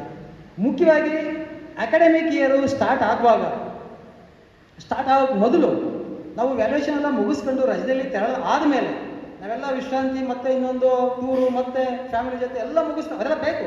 ಎಲ್ಲ ಮುಗಿಸ್ಕೊಂಡು ಬಂದಾಗ ನಾವು ಮಾನಸಿಕವಾಗಿ ಸಿದ್ಧರಾಗಬೇಕಾಗತ್ತೆ. ಮುಂದಿನ ವರ್ಷ ನಾನು ಏನು ಮಾಡಬೇಕು, ಡಿಪಾರ್ಟ್ಮೆಂಟಿಗೆ ಏನನ್ನು ಚೇಂಜ್ ಮಾಡೋಕೆ ಕೊಟ್ಟಿದೆ, ನನ್ನ ಸಬ್ಜೆಕ್ಟ್ ಏನಾದ್ರು ಬದಲಾವಣೆ ಆಗ್ತಿದೆಯಾ, ಏನು ಅಪ್ಡೇಟ್ ಮಾಡ್ಕೋಬೇಕು ಅನ್ನೋದನ್ನು ನಾವು ರೆಡಿ ಮಾಡ್ಕೋಬೇಕು. ಇದು ನಾವು ಮಾಡ್ತಾ ಇಲ್ಲ. ನಾವೇನು ಮಾಡ್ತಿದ್ದೀವಿ ಅಂದರೆ ಎಲ್ಲ ಮುಗಿಸ್ಬಿಟ್ಟು ರಜಾ ಮುಗಿಸ್ಕೊಬಿಟ್ಟು ಸ್ಟ್ರೈಟ್ ಅವೇ ನಾವು ಕ್ಲಾಸ್ ರೂಮ್ಗೆ ಹೋಗ್ತಿದ್ದೀವಿ. ಅಲ್ಲೇನೋ ಏನು ವಾರನೋ 10 ದಿವಸ ಆದಮೇಲೆ ಮಾಡ್ತಿದ್ದೀವಿ, ಎಲ್ಲರೂ ಅಂತಲ್ಲ, ಆ ಥರ ಮಾಡೋದು ಬೇಡ. ಯಾಕೆಂದರೆ ಪ್ರತಿ ವರ್ಷವೂ ಕೂಡ ಒಂದಲ್ಲ ಒಂದು ಚೇಂಜ್ ಆಗ್ತಾನೆ ಇರುತ್ತೆ. ನನ್ನ ಸಬ್ಜೆಕ್ಟಲ್ಲಿ ಏನು ಚೇಂಜ್ ಆಗ್ತಾ ಇದೆ ನನಗೆ ಮುಖ್ಯ. ಪಕ್ಕದಲ್ಲಿರುವಂಥ ಮ್ಯಾಥಮೆಟಿಕ್ಸ್ ಬಗ್ಗೆ ನನಗೆ ಚಿಂತೆ ಬೇಡ. ನನ್ನ ಫಿಸಿಕ್ಸ್ನಲ್ಲಿ ಏನು ಚೇಂಜ್ ಆಗ್ತಾ ಇದೆ, ನಾನು ಏನು ಅಪ್ಡೇಟ್ ಆಗಬೇಕು, ಯಾವ ಟೆಕ್ಸ್ಟ್ ಬುಕ್ನ ಫಾಲೋ ಮಾಡಬೇಕು, ನನ್ನ ಹತ್ರ ಇದ್ದು 3 ವರ್ಷದ ಟೆಕ್ಸ್ಟ್ ಬುಕ್ಕು ಅದೇ ಹಿಡ್ಕೊಂಡ್ರೆ ಈ ವರ್ಷಕ್ಕೆ ಆಗುತ್ತಾ, ಅದನ್ನ ಹಿಡ್ಕೊಂಡು ಪಾಠ ಮಾಡಿದ್ರೆ ಏನು ಪ್ರಾಬ್ಲಮ್ ಆಗುತ್ತೆ ಮಕ್ಕಳಿಗೆ ಅನ್ನೋದು ನಮಗೆ ಅದು ಅರಿವು ಇರಬೇಕು. ನಾನು ಫಿಸಿಕ್ಸ್ ಸಂಬಂಧಪಟ್ಟ ಹೇಳ್ತೇನೆ, ಗೊತ್ತಿರಬೇಕು. 3 ವರ್ಷದ ಟೆಕ್ಸ್ಟ್ ಬುಕ್ ಇಟ್ಕೊಂಡು ನಾವು ಈಗ ಪಾಠ ಮಾಡಲಿಕ್ಕಾಗಲ್ಲ, ಯಾಕೆಂದರೆ ಸಿಲೆಬಸ್ಸು ಹೆಚ್ಚು ಕಡಿಮೆ ಆಗಿದೆ. ನಾವು ಈ ವರ್ಷ ಟೆಕ್ಸ್ಟ್ ಬುಕ್ ತಗೊಂಡ್ರೆ ಮಾತ್ರ ಕರೆಕ್ಟ್ ಸಿಲೆಬಸ್ನ ಫಾಲೋ ಮಾಡ್ತೀವಿ. ಸೊ ಇದು ಫಸ್ಟ್ ಕೆಲಸ ಆಗಬೇಕು. ಯಾವುದೋ ನಾವು ಕ್ಲಾಸ್ಗೆ ಅಥವಾ ಕಾಲೇಜ್ಗೆ ಹೋಗೋಕ್ಕೆ ಮೊದಲು ಈ ವರ್ಷ ಏನು ಚೇಂಜ್ ಆಗಿದೆ, ಏನು ರೆಡಿಯಾಗಿ ನಾನು ಕ್ಲಾಸ್ಗೆ ಹೋಗಬೇಕು, ಯಾವ ಥರ ಅಪ್ಡೇಟ್ ಆಗಬೇಕು. ಎರಡನೇದು, ಮೇಷ್ಟ್ರದು ಬರೀ ಪಾಠ ಮಾಡೋದೇ ಕೆಲಸನ ಅಷ್ಟೇನಾ, ಪಾಠ ಮಾಡೋದನ್ನ ಎಕ್ಸಾಮಿಗೆ ಕಳಿಸ್ಬಿಟ್ರೆ ಮುಗಿದೋಯ್ತಾ ಅಂತ ಹೇಳಿದ್ರೆ ಆಗಲ್ಲ. ಪಾಠ ಮಾಡಿದಂಥ ಮೇಷ್ಟ್ರು ಎಕ್ಸಾಮಿನೇಷನ್ಗೆ ಕ್ವಶನ್ ಪೇಪರ್ನ ಪ್ರಿಪೇರ್ ಮಾಡೋದು ಗೊತ್ತಿರಬೇಕು. ಪಾಠ ಮಾಡಿದಂಥ ಲೆಕ್ಚರರು ಎಕ್ಸಾಮಿನೇಷನ್ಗೆ ಕ್ವಶನ್ ಪೇಪರ್ನ ಅವರೇ ಪ್ರಿಪೇರ್ ಮಾಡೋದನ್ನ ಕಲ್ತ್ಕೋಬೇಕು. ಯಾವುದ್ರ ಬೇಸ್ ಮೇಲೆ? ಆ ವರ್ಷ ಇರುವಂಥ ಬ್ಲೂ ಪ್ರಿಂಟ್ ಬೇಸ್ ಮೇಲೆ ಕ್ವಶನ್ ಪೇಪರ್ನ ಪ್ರಿಪೇರ್ ಮಾಡಿ ಕಲ್ತ್ಕೋಬೇಕು. ಅದು ಟೆಸ್ಟ್ಗೆ ಬೇರೆ ಥರ ಇರ್ತದೆ, ಮಿಡ್ ಟರ್ಮ್ ಎಕ್ಸಾಮ್ಗೆ ಬೇರೆ ಥರ ಇರ್ತದೆ, ಆ್ಯನ್ಯುವಲ್ ಎಕ್ಸಾಮ್ಗೆ ಬೇರೆ ಥರ ಇರ್ತದೆ. ಪ್ಯಾಟರ್ನ್ ಒಂದೇ ಇರ್ಬೋದು, ಅದು ಬೇರೆ ಥರ ಇರ್ತದೆ, ನಿಮಗೆ ಗೊತ್ತು. ಇದನ್ನು ನಾವು ಮಾಡಬೇಕು. ಎಲ್ಲೋ ಕ್ವಶನ್ ಪೇಪರ್ ಸೆಟ್ ಮಾಡಿಸ್ತಾರೆ, ಆ ಕ್ವಶನ್ ಪೇಪರ್ ಬರ್ತಾರೆ, ಎಕ್ಸಾಮ್ ಮಾಡ್ತೀನಿ, ವ್ಯಾಲ್ಯೂ ಮಾಡ್ತೀನಿ, ಮುಗಿತು ನನ್ನ ಕೆಲಸ. ಅಂದರೆ ನಿಮಗೆ ಕ್ವಶನ್ ಪೇಪರ್ ಹೇಗೆ ಬರುತ್ತೆ ಅಂತ ಐಡಿಯಾ ಬರಲ್ಲ. ಕ್ವಶನ್ ಪೇಪರ್ನಲ್ಲಿ ಹೇಗೆ ಕ್ವಶನ್ಸ್ ಹಾಕ್ತಾರೆ ಅಂತ ಐಡಿಯಾ ಬರಲ್ಲ. ನೀವೇ ಹಾಕಿ, ಒಂದು ಮಾಡಿ ಹಾಕಿ. ಸೊ ಇದು ಗೊತ್ತಿರಬೇಕು, ಪ್ರತಿಯೊಬ್ಬ ಲೆಕ್ಚರರ್ಸ್ಗೂ ಗೊತ್ತಿರಬೇಕು. ಈಗ ಮಿಡ್ ಟರ್ಮ್ ಎಕ್ಸಾಮ್ಗೆ ಟೆಸ್ಟ್ ಆದರೆ ಯಾವುದೋ ಪ್ರಾಂಶುಪಾಲ ಸಂಗತಿ ಏನೋ ಬರುತ್ತೆ, ಎಕ್ಸಾಮ್ ಮಾಡಿಬಿಡ್ತೀರ. ನಿಮ್ಮ ಕಾಲೇಜಲ್ಲೇ ಒಂದು ಟೆಸ್ಟ್ ಮಾಡಿ ಅಂತ ಹೇಳಿದ್ರೆ, ನಿಮ್ಮ ಕಾಲೇಜ್ನಲ್ಲೇ ಒಂದು ಟೆಸ್ಟ್ ಮಾಡಿ ಅಂತ ಹೇಳಿದ್ರೆ ಕ್ವಶನ್ ಪೇಪರ್ಗೆ ಎಲ್ಲ ಹೋಗ್ತೀರಾ? ಕ್ವಶನ್ ಪೇಪರ್ ಮಾಡಿಬಿಡ್ತೀರ ಅಂತ ತಿಳ್ಕೊಳ್ಳಿ. ವಿತೌಟ್ ಬ್ಲೂ ಪ್ರಿಂಟ್ ಮಾಡಿದ್ರೆ ಅದು ನಿಮ್ಗೆ ಏನು ಅರ್ಥ ಕೊಡುತ್ತೆ ಅಲ್ವಾ? ಹಾಗಾಗಿ ಅದು ಕೂಡ ನಮಗೆಲ್ರಿಗೂ ಕ್ವಶನ್ ಪೇಪರ್ ಮಾಡ್ಲಿಕ್ಕೆ ಬರಬೇಕು. ಕ್ವಶನ್ ಪೇಪರ್ ಮಾಡಾದ್ಮೇಲೆ ವ್ಯಾಲ್ಯೂಯೇಷನ್ ಇದೆಯಲ್ಲ, ಅದು ಕೂಡ ಇಂಪಾರ್ಟೆಂಟ್. ಮೊದಲ ಥರ ಇಲ್ಲ. ಈಗ ವ್ಯಾಲ್ಯೂಯೇಷನ್ ಪ್ರೋಸೆಸ್ಸು ಮಾಡಿಬಿಟ್ಟು ಮುಗಿದೋಯ್ತಂತಿಲ್ಲ. ಈಗ ನಿಮ್ಗೆ ಗೊತ್ತಿದೆ, ನೀವು ಏನು ಪೇಪರ್ನ ವ್ಯಾಲ್ಯೂಯೇಷನ್ ಮಾಡ್ತೀರೋ ಆ ವ್ಯಾಲ್ಯೂ ಮಾಡಿದಂಥ ಉತ್ತರ ಪತ್ರಿಕೆಯಲ್ಲಿ ಏನು ಮಾರ್ಕ್ಸ್ ಇರುತ್ತೋ ಆ ಮಾರ್ಕ್ಸು ನಿಮ್ಮ ಇಂಡಿವಿಜುವಲ್ ಮಾರ್ಕ್ಸ್ ಎಂಟ್ರ್ ಆಗಬೇಕು. ಅದೇ ಮಾರ್ಕ್ಸು ಸ್ಯಾಟ್ಸ್ ಪೋರ್ಟಲಲ್ಲಿ ಎಂಟ್ರ್ ಆಗಬೇಕು. ಈಗ ಫಾರ್ ಎಕ್ಸಾಂಪಲ್ ಮಿಡ್ ಟರ್ಮ್ ಆದರೆ 80 ಮಾರ್ಕ್ಸ್ ಇರುತ್ತೆ.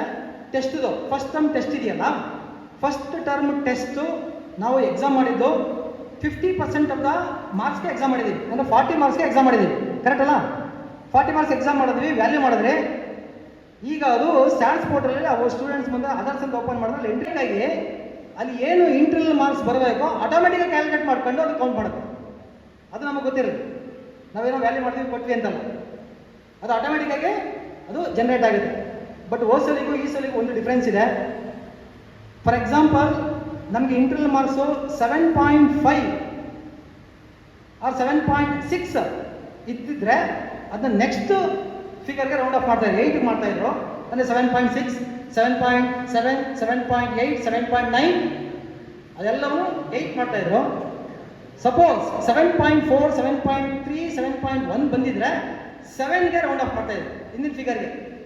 ಈ ಸಲ ಫಾರ್ ಬೆನಿಫಿಟ್ ಆಫ್ ಸ್ಟೂಡೆಂಟ್ಸ್ ಅಂತೇಳಿ, ಮಕ್ಕಳಿಗೆ ಅನುಕೂಲ ಆಗಲಿ ಅಂತೇಳಿ ಯಾವುದೇ ಡೆಸಿಮಲ್ ಬಂದರೂ ಕೂಡ ಅದು ನೆಕ್ಸ್ಟ್ ಫಿಗರ್ಗೆ ರೌಂಡ್ ಆಗುತ್ತೆ, ಅಲ್ಲಿ ಮಕ್ಕಳಿಗೂ ಕೂಡ ಬೆನಿಫಿಟ್ ಆಗುತ್ತೆ. ಫಾರ್ ಎಕ್ಸಾಂಪಲ್ 7.1 ಬಂದರೂ 8, 7.9 ಬಂದರೂ ಕೂಡ 8 ಮಾಡಿದ್ದಾರೆ, ಅಂದರೆ ಸ್ಟೂಡೆಂಟ್ಸ್ಗೆ ಹೆಲ್ಪ್ ಆಗಲಿ ಅಂತ. ಓಕೆ, ಸೊ ಹಾಗಾಗಿ ನೀವು ಏನು ವ್ಯಾಲ್ಯೂ ಮಾಡಿದ್ರೋ ಆ ಮಾರ್ಕ್ಸು, ಇಂಡಿವಿಜುವಲ್ ಲಿಸ್ಟ್ ಮಾರ್ಕ್ಸು ಮತ್ತು ಸ್ಯಾಟ್ಸ್ ಪೋರ್ಟಲ್ ಎಂಟ್ರಿ ಇರುವಂಥ ಮಾರ್ಕ್ಸು ಎಲ್ಲವೂ ಕೂಡ ಸೇಮ್ ಇರಬೇಕು. ಹೋದ ವರ್ಷದ ಥರನೇ ಈ ವರ್ಷನೂ ಕೂಡ ಕಮಿಟಿ ಬರುತ್ತೆ, ಚೆಕ್ ಮಾಡುತ್ತೆ. ಓಕೆ, ಅದೊಂದು ಕಡೆ ನೋಡ್ಕೊಳ್ಳಿ. ಸೊ ಈ ವ್ಯಾಲ್ಯೂಯೇಷನ್ ಮಾಡಾಯಿತು, ಒಂದಷ್ಟು ಜನ ಒಳ್ಳೆ ಮಾರ್ಕ್ಸ್ ತಗೊಂಡಿದ್ದಾರೆ, ಒಂದಷ್ಟು ಸ್ಟೂಡೆಂಟ್ಸು ಆವ್ರೇಜ್ ಇದ್ದಾರೆ, ಒಂದಷ್ಟು ಜನ ಫೇಲ್ ಆಗಿಬಿಟ್ಟಿದ್ದಾರೆ. ಏನು ಮಾಡೋದು? ನಾವು ಸಾಮಾನ್ಯವಾಗಿ ಏನು ಮಾಡ್ಕೊಳ್ತೀವಿ ಅಂದರೆ ನಾವು ಮುಂದಕ್ಕೆ ಹಂಗೆ ಮಾಡ್ಕೊಂಡು ಹೋಗ್ತೀವಿ, ಪಾಠ ಮಾಡ್ತಿದ್ವಿ ಮತ್ತು ವ್ಯಾಲ್ಯೂ ಮಾಡ್ತಿದ್ವಿ, ಅವ್ರು ಫೇಲ್ ಆಗ್ತಾ ಇರ್ತಾರೆ. ಅದಕ್ಕೆ ಈ ಪ್ರಿನ್ಸಿಪಾಲ್ ಸೆಕ್ರೆಟರಿ ಹೇಳಿರೋದು, ಯಾರು ಫೇಲ್ ಆಗಿರೋ ಸ್ಟೂಡೆಂಟ್ಸು ಅವ್ರಿಗೂ ಕೂಡ ನಾವು ವೆಬ್ ಕ್ಯಾಸ್ಟಿಂಗಲ್ಲೇ ಎಕ್ಸಾಮ್ ಮಾಡ್ತಿದ್ದೀವಿ, ನೀವು ಅವ್ರನ್ನ ಪಾಸ್ ಮಾಡಲಿಕ್ಕೆ ಏನು ಬೇಕೋ ಅದೆಲ್ಲ ನೀವು ಮಾಡ್ಕೋಬೇಕು ಅಂತ ಹೇಳ್ತಾರೆ. ನೀವು ಪಾಸ್ ಮಾಡಲಿಕ್ಕೆ ಅವ್ರಿಗೆ ಎಕ್ಸ್ಟ್ರಾ ಕ್ಲಾಸ್ ತಗೊಳ್ತಿರೋ ಅಥವಾ ಅವ್ರಿಗೆ ಏನು ಪಾಸಿಂಗ್ ಪ್ಯಾಕೇಜ್ ಅಂತ ನೀವು ಮಾಡಿ ಏನು ಮಾಡ್ತೀರೋ ಗೊತ್ತು, ಒಟ್ಟು ಪಾಸ್ ಆಗಲಿಕ್ಕೆ ಏನು ಬೇಕು ಅದೆಲ್ಲ ವ್ಯವಸ್ಥೆ ನೀವು ಮಾಡ್ಕೋಬೇಕು. ಸ್ಪೆಷಲ್ ಕ್ಲಾಸ್ ತಗೋಬೇಕು, ಅವ್ರನ್ನೇ ಒಂದು ಗುಂಪು ಮಾಡ್ಕೋಬೇಕು, ನೀವು ಸ್ಟಡಿ ಗ್ರೂಪ್ ಮಾಡಿಸ್ತಿರೋ, ಇಲ್ಲ ಸ್ಪೆಷಲ್ ಕ್ಲಾಸ್ ತಗೊಳ್ತಿರೋ, ಇಲ್ಲ ಇಂಪಾರ್ಟೆಂಟ್ ಕ್ವಶನ್ಸ್ ಕೊಡ್ತಿರೋ, ಇಲ್ಲ ಪದೇ ಪದೇ ಬಳಸ್ತಿರೋ, ಏನು ಮಾಡ್ತಿರೋ ಗೊತ್ತಿಲ್ಲ, ನೀವು ಪಾಸ್ ಮಾಡಲಿಕ್ಕೆ ಏನು ಬೇಕೋ ಅದನ್ನು ಮಾಡ್ಕೋಬೇಕು ಅಂತ ಹೇಳಿದೆ. ಇದು ಇಲಾಖೆ ನಮ್ಮಿಂದ ಎಕ್ಸ್ಪೆಕ್ಟ್ ಮಾಡ್ತಾರೆ. ಅದು ಹೇಳಿದೆ, ಅದಕ್ಕೆ ಏನು ಬೇಕು ನಾನು ಕೂಡ ಸಪೋರ್ಟ್ ಮಾಡ್ತೀನಿ ಅಂತ. ನಾನು ಕೂಡ ಒಂದು ಕ್ಲಾಸ್ ತಗೊಳ್ತೀನಿ ಅಂತ ಹೇಳಿದ್ದೀನಿ. ಯಾಕೆಂದರೆ ಎಲ್ಲ ಕೂಡ ನಮ್ಮ ಗ್ರಾಮೀಣ ಪ್ರದೇಶದ ವಿದ್ಯಾರ್ಥಿಗಳು. ಇದು ನೋಡಿ ಎಷ್ಟು ಜನ ಬಂದು ಮಕ್ಕಳು ಹೋದ್ರು, ಅವರೆಲ್ಲ ನಮ್ಮ ಭವಿಷ್ಯ. ಅವರೆಲ್ಲ ಅವ್ರು ಯಾರು ಮಕ್ಕಳಾಗಿರಲಿ, ಅವರೆಲ್ಲ ನಮ್ಮ ಭವಿಷ್ಯ ಅವರು ಅಲ್ವಾ. ಸೊ ಹಾಗಾಗಿ ಮಾಡೋಣ. ಸೊ ಇದು ಇಲಾಖೆಯಲ್ಲಿ ಆಗ್ತಾ ಇರುವಂಥ ಬದಲಾವಣೆಗಳು, ಇಲಾಖೆಯಲ್ಲಿ ಆಗ್ತಾ ಇರುವಂಥ ಬದಲಾವಣೆಗೆ ನಾವು ಅಪ್ಡೇಟ್ ಆಗ್ತಾ ಇರಬೇಕಾಗುತ್ತೆ. ನಿಮ್ಗೆ ಇನ್ನೂ ಒಂದು ವಿಷಯ ಇರಬೇಕಂದ್ರೆ, ನಾವೆಲ್ಲ ಡಿಪಾರ್ಟ್ಮೆಂಟ್ ಬಂದಾಗ B.Ed ಕಂಪಲ್ಸರಿ ಇರಲಿಲ್ಲ. ಈಗ ನೋಡಿ ಈಗೆಲ್ಲ B.Ed ಕಂಪಲ್ಸರಿ ಮಾಡಿದ್ರು. ಆಮೇಲೆ ಮೊದಲು ಪ್ರೈವೇಟ್ 12 ಕಾಲೇಜಲ್ಲಿ ಪಾಠ ಮಾಡೋಕ್ಕೆ ಟೀಚರ್ಸ್ನ ಜಸ್ಟ್ ಮಾಸ್ಟರ್ ಡಿಗ್ರಿ ಮಾಡಿದ್ರೆ ರಿಕ್ರೂಟ್ ಮಾಡ್ಕೊಳ್ತಾ ಇದ್ರು. ಈಗ ಅಲ್ಲೂ ಕೂಡ B.Ed ಕೇಳ್ತಿದ್ದಾರೆ, B.Ed ಇದ್ರೆ ಮಾತ್ರ ಬನ್ನಿ ಅಂತ ಹೇಳ್ತಿದ್ದಾರೆ. ಸೊ ಇದೆಲ್ಲ ಬದಲಾವಣೆ ಆಗ್ತಿದೆ. ಇದು ಒಂದು ಕಡೆ ಆದರೆ, ಇನ್ನು ಪರೀಕ್ಷಾ ಪದ್ಧತಿ ಕರೋನಾ ಆದಮೇಲೆ ಏನಾಗಿದೆ ಅಂತ ಹೇಳಿದ್ರೆ ಪ್ರತಿ ವರ್ಷನೂ ಬದಲಾವಣೆ ಆಗಿದೆ. ಪ್ರತಿ ವರ್ಷ ಒಂದಲ್ಲ ಒಂದು ಬದಲಾವಣೆ. ಈ ವರ್ಷ ಏನಾಗಿದೆ, 3 ಬ್ಲೂ ಪ್ರಿಂಟ್ ಅಂದ ತಕ್ಷಣ ಎಲ್ಲರೂ ಕೂಡ ಗೊಂದಲಕ್ಕೆ ಸಿಗಾಕೊಂಡಿದ್ದಾರೆ. ಅದು ಮಾಡಿದ ಉದ್ದೇಶ ಇನ್ನೊಂದು ದೊಡ್ಡ ಡೆಪ್ಟನ್ನ ನಮ್ಮ ನರಸಿಂಹ ಹೇಳ್ತಾರೆ. ಬಟ್ 3 ಬ್ಲೂ ಪ್ರಿಂಟು ಏನಕ್ಕೆ ಮಾಡಿದ್ರು? ಲಾಸ್ಟ್ ಇಯರ್ ಒಂದೇ ಬ್ಲೂ ಪ್ರಿಂಟ್ ಬಿಟ್ಟಿದ್ರು, ಒಂದೇ ಬ್ಲೂ ಪ್ರಿಂಟಲ್ಲಿ ಎಕ್ಸಾಮ್ ಮಾಡಿದ್ರು. ಬಿಫೋರ್ ಲಾಸ್ಟ್ ಇಯರ್ ಏನಿತ್ತು, ಅದಕ್ಕಿಂತ ಏನಿತ್ತು, ಅದಕ್ಕೆ ಹಿಂದಿನ ವರ್ಷ ಏನಿತ್ತು? ಐ ಥಿಂಕ್ 2022-23 ಬಿಫೋರ್ 2022-23 ನಮ್ಮಲ್ಲಿ MCQ ಇಂಟ್ರೊಡ್ಯೂಸ್ ಮಾಡಿರಲಿಲ್ಲ. ಕರೆಕ್ಟಾ? ಎಲ್ಲ 1 mark questions, 2 mark questions, 3 mark questions, descriptive, numericals, ಈ ಥರ ಇತ್ತು ಕ್ವಶನ್ ಪೇಪರ್. ಆ ಕ್ವಶನ್ ಪೇಪರ್ಗೆ ಒಂದು ಆಕ್ಷೇಪಣೆ ಬಂತು, ಏನ್ರಿ ಕರ್ನಾಟಕದಲ್ಲಿ ಬರೀ ಎಲ್ಲ ನೀವು ಡಿಸ್ಕ್ರಿಪ್ಟಿವ್ ಮಾಡ್ಕೊಂಡಿದ್ದೀರಾ. ಈಗ ಒಂದು ವಿದ್ಯಾರ್ಥಿಗೆ ಯಾವುದೋ ಒಂದು ಲೆಂತಿ ಆನ್ಸರ್ ಕೊಡುವಂಥ ಕ್ವಶನ್ ಕೊಟ್ಬಿಟ್ರೆ ಅವನಿಗೆ ಯಾವುದೋ ಬೇಸಿಕ್ ಗೊತ್ತು, ಎಂಡಿಗೆ ಹೋಗೋಕೆ ಗೊತ್ತಿಲ್ಲ, ಹಾಗಾದ್ರೆ ಫುಲ್ 5 ಮಾರ್ಕ್ಸ್ ತೆಗೆದುಬಿಡ್ತೀರಾ? ಕ್ವಶನ್ ಪೇಪರ್ ಈ ಥರ ಇರಬಾರ್ದು. ನೀವು ಬೇರೆ ಬೋರ್ಡ್ ಕ್ವಶನ್ ಪೇಪರ್ಗಳಲ್ಲಿ ನೋಡಿ, CBSE board, ICSE board, Andhra board question ಪೇಪರ್ಗಳು ನೋಡಿ, ಅಲ್ಲೆಲ್ಲ MCQ ಇದೆ, ಫಿಲ್ ಇನ್ ದ ಬ್ಲ್ಯಾಂಕ್ಸ್ ಇದೆ, ಮ್ಯಾಚ್ ದ ಫಾಲೋಯಿಂಗ್ ಇದೆ, ಡಿಸ್ಕ್ರಿಪ್ಟಿವ್ ಇದೆ, 2 ಮಾರ್ಕ್ಸ್ ಇದೆ, 1 ಮಾರ್ಕ್ ಇದೆ, ಫಿಗರ್ ಕೇಳಿ ಕ್ವಶನ್ಸ್ ಕೇಳುವಂಥ ಇದೆಲ್ಲ ಕ್ವಶನ್ ಪೇಪರ್ ಸೆಟ್ ಮಾಡ್ತಾರೆ ಅಂತ ಒಂದು ಚರ್ಚೆ ನಡೆದು, ಸೊ ಇದನ್ನು ನೀವು MCQ ಮಾಡಿದ್ರೆ ರಿಸಲ್ಟ್ ಇಂಪ್ರೂವ್ ಮಾಡ್ಬೋದು ಅಂತೇಳಿ 2022-23 ಫಸ್ಟು MCQನ ಇಂಟ್ರೊಡ್ಯೂಸ್ ಮಾಡಿದ್ರು. ಆ ವರ್ಷನೇ ನಮ್ಮ PU ಇಲಾಖೆಯಿಂದ ಪರೀಕ್ಷಾ ಶಾಖೆ ಏನಿತ್ತು ಅದು ಕಿತ್ಕೊಂಡು ಇಲ್ಲಿ KSCB ಬಂದಿತ್ತು. ಆ ವರ್ಷ MCQನ ಇಂಟ್ರೊಡ್ಯೂಸ್ ಮಾಡಿದ್ರು. MCQ ಜೊತೆಗೆ ಫಿಲ್ ಇನ್ ದ ಬ್ಲಾಂಕ್ಸ್ ಕೂಡ ಇಂಟ್ರೊಡ್ಯೂಸ್ ಮಾಡಿದ್ರು. ಕರೆಕ್ಟಾ? ಆ ವರ್ಷ ಎಲ್ಲ ಈಸಿ ಆಗಿತ್ತು, ಎಕ್ಸಾಮ್ ಎಲ್ಲ ಚೆನ್ನಾಗಿ ಬಂತು, ಒಳ್ಳೆ ರಿಸಲ್ಟ್ ಬಂದ್ಬಿಡ್ತಾ ಸಲ ರಿಸಲ್ಟ್ ಬಂತು, ಚೆನ್ನಾಗಿ ರಿಸಲ್ಟ್ ಬಂತು, ಎಲ್ಲರೂ ಕ್ರೆಡಿಟ್ ತಗೊಂಡ್ವಿ. ಸೊ ನೆಕ್ಸ್ಟ್ ಇಯರ್ ಏನಾಯಿತು, ಇಲ್ಲ ಇದು ಏನೋ ಡೈಲ್ಯೂಟ್ ಆಗೋಗಿದೆ ಕ್ವಶನ್ ಪೇಪರು, ಇದನ್ನ ಬ್ಲೂ ಪ್ರಿಂಟ್ ಸರಿ ಇಲ್ಲ, ಈ ಥರ ಬೇರೆ ಥರ ಮಾಡಬೇಕು ಅಂದ್ಬಿಟ್ಟು ಸೊ ಏನೋ ಅದನ್ನು ಎಲಾಬ್ರೇಟ್ ಮಾಡಿ ಅದರಲ್ಲಿ ರಿಮೆಂಬರು, ಅಂಡರ್ಸ್ಟ್ಯಾಂಡಿಂಗು, ಅಪ್ಲಿಕೇಶನ್ನು, ಈ ಆರ್ಟ್ಸು ಈ ಥರ ಎಲ್ಲ ಒಂದು ಬ್ಲೂ ಪ್ರಿಂಟ್ ಮಾಡಿ ಕ್ವಶನ್ ಪೇಪರ್ ಮಾಡೋಣ ಅಂತ ಹೇಳ್ಬಿಟ್ಟು ಒಂದು ಕಮಿಟಿ ಮಾಡಿ ಅಜೀಂ ಪ್ರೇಮ್ಜಿ ಯೂನಿವರ್ಸಿಟಿಗೆ ಅಲ್ಲಿ ಒಂದು 10 ದಿವಸ ಅಲ್ಲಿ ಕ್ಯಾಂಪ್ ಹಾಕಿ ಯಾರು ಸಬ್ಜೆಕ್ಟ್ ಎಕ್ಸ್ಪರ್ಟ್ಗಳನ್ನ ಕ್ವಶನ್ ಪೇಪರ್ ಅಂದರೆ ಹೇಗಿರಬೇಕು, ಕ್ವಶನ್ಸ್ ಹೇಗೆ ಪಿಕ್ ಮಾಡಬೇಕು, ಕ್ವಶನ್ ಪೇಪರ್ ಹೇಗೆ ಅಪಿಯರ್ ಆಗಬೇಕು, ಆ ಸ್ಕೀಮ್ ಮಾಡ್ಬೇಕಾದ್ರೆ ಏನಿರುತ್ತೆ ಎಲ್ಲ ಟ್ರೈನಿಂಗ್ ಕೊಟ್ಟು ಆಚೆ ಕಳಿಸಾದ್ಮೇಲೆ ಬಂದಂಥ ಬ್ಲೂ ಪ್ರಿಂಟು ಯಾವುದೋ ಬಿಫೋರ್ ಲಾಸ್ಟ್ ಇಯರ್ ಅದೇ ಎಲಾಬ್ರೇಟ್ ಮಾಡೋದು ನೋಡಿ. ಅದು ಅಲ್ಲೇನಾಯಿತು, ಅಲ್ಲೂ ಸ್ವಲ್ಪ ರಿಸಲ್ಟು 2 ಕ್ಲಾಸ್ ಬರಲೇ ಸ್ವಲ್ಪ ಕಡಿಮೆ ಆಯಿತು ರಿಸಲ್ಟು. ಬಟ್ ಅಲ್ಲೇನು ಪ್ರಾಬ್ಲಮ್ ಆಯಿತು ಅಂತ ಹೇಳಿದ್ರೆ ಒಂದೇ ಒಂದು ಬ್ಲೂ ಪ್ರಿಂಟ್ ಬಿಟ್ಟಿದ್ರು, ಒಂದೇ ಬ್ಲೂ ಪ್ರಿಂಟು ಒಂದೇ ಮಾಡೋದು ಕ್ವಶನ್ ಪೇಪರ್. ಕರೆಕ್ಟಾ? Last year. ಸೊ ಎಲ್ಲರೂ ಏನು ಮಾಡಿದ್ರು, ಒಂದೇ ಬ್ಲೂ ಪ್ರಿಂಟ್ಗೆ ಏನು ಬೇಕು ಅದನ್ನು ಪಾಠ ಮಾಡಿದ್ರು. ಕೆಲವರೆಲ್ಲ ಪಾಠ ಮಾಡಿದ್ದಾರೆ, ಇಲ್ಲ ಅಂತಲ್ಲ, ಬಟ್ ಭಾವನೆ ಆ ಥರ ಇದೆ, ಭಾವನೆ ಆ ಥರ ಇದೆ. ಅಂದರೆ ಮೇಷ್ಟ್ರುಗಳು ಬ್ಲೂ ಪ್ರಿಂಟ್ಗೆ ಹೆಂಗಿದೆಯೋ ಅದಕ್ಕೆ ಫಿಕ್ಸ್ ಆಗಿ ಪಾಠ ಮಾಡ್ತಾರೆ, ಮಿಕ್ಕಿದೇನು ಪಾಠ ಮಾಡಲ್ಲ. ಹಾಗಾಗಿ ನಮ್ಮಲ್ಲಿ ಯಾರು ಕಾಂಪಿಟೇಟಿವ್ ಎಕ್ಸಾಮ್ ಹೋಗಲ್ಲ, ಆರ್ಟ್ಸ್ ಅವರು, ಕಾಮರ್ಸ್ ಅವರು, ಈ ಕಡೆ ಸೈನ್ಸ್ ಅವರು ಯಾರು ಡಾಕ್ಟರ್ ಆಗಲ್ಲ, ಯಾರು ಇಂಜಿನಿಯರ್ ಆಗಲ್ಲ, ಪೂರ್ತಿ ಪಾಠ ಮಾಡಲ್ಲ, ಸಿಲೆಬಸ್ ಕಂಪ್ಲೀಟ್ ಮಾಡಲ್ಲ ಅನ್ನೋದು ಒಂದು ಭಾವನೆಯಿಂದ ಈ ಸಲ ಏನು ಮಾಡಿದ್ದಾರೆ, 3 ಡಿಫರೆಂಟ್ ಬ್ಲೂ ಪ್ರಿಂಟ್ಸ್ನ ಮಾಡಿ 3 ಡಿಫರೆಂಟ್ ಬ್ಲೂ ಪ್ರಿಂಟ್ಸ್ ಮೇಲೆ 3 ಡಿಫರೆಂಟ್ ಮಾಡಲ್ ಕ್ವಶನ್ ಪೇಪರ್ನ ಬಿಟ್ಟಿದ್ದಾರೆ. ಈಗ ನಮ್ಗೆ ಏನು ಅರ್ಥ ಆಗುತ್ತೆ ಅಂತ ಹೇಳಿದ್ರೆ, ಬ್ಲೂ ಪ್ರಿಂಟು ಫಿಕ್ಸ್ ಆಗಿಲ್ಲ ಅನ್ನೋದು ಅರ್ಥ ಆಗುತ್ತೆ. ಅವ್ರಿಗೆ ಅದೇ ಬೇಕಾಗಿರೋದು, ಯಾರಿಗೆ KSCBಗೆ ಬೇಕಾಗಿರೋದು ಅದೇನೆ, ನಾವು ಬ್ಲೂ ಪ್ರಿಂಟ್ನ ಫಿಕ್ಸ್ ಮಾಡಲ್ಲ. ಹಾಗಾಗಿ 3 ಬ್ಲೂ ಪ್ರಿಂಟ್ ಕೊಟ್ಟಿದ್ದೀವಿ. ಎಕ್ಸಾಮಿನೇಷನ್ ಕಾನ್ಫಿಡೆನ್ಸ್ ವರ್ಕಲ್ಲಿ ನಾವು ಕ್ವಶನ್ ಪೇಪರ್ ಸೆಟ್ ಮಾಡಬೇಕಾದ್ರೆ ಈ ಏನು ಇನ್ಸ್ಟ್ರಕ್ಷನ್ಸ್ ಇದೆ, ಸ್ಟ್ಯಾಂಡರ್ಡ್ ಗೈಡ್ಲೈನ್ಸ್ ಇದೆ, ಇದನ್ನ ಓದ್ಕೊಂಡು ಇನ್ನೊಂದು ಬ್ಲೂ ಪ್ರಿಂಟ್ ಮಾಡ್ಕೊಂಡು ಬೇಕಾದ್ರೂ ಕ್ವಶನ್ ಪೇಪರ್ ಸೆಟ್ ಮಾಡ್ಬೋದು ಅನ್ನೋ ಮೆಸೇಜ್ನ ನಮಗೆ ಈ ತಿಂಗಳ 10ನೇ ತಾರೀಕು ಅನ್ಸುತ್ತೆ, 10ನೇ ತಾರೀಕು ಅಥವಾ 11ನೇ ತಾರೀಕು ಸುತ್ತೋಲೆ ಮೂಲಕ ಬಿಟ್ಟಿದೆ, ಒಂದು ಸರ್ಕ್ಯುಲರ್ ಜೊತೆ ಬಿಟ್ಟಿದೆ.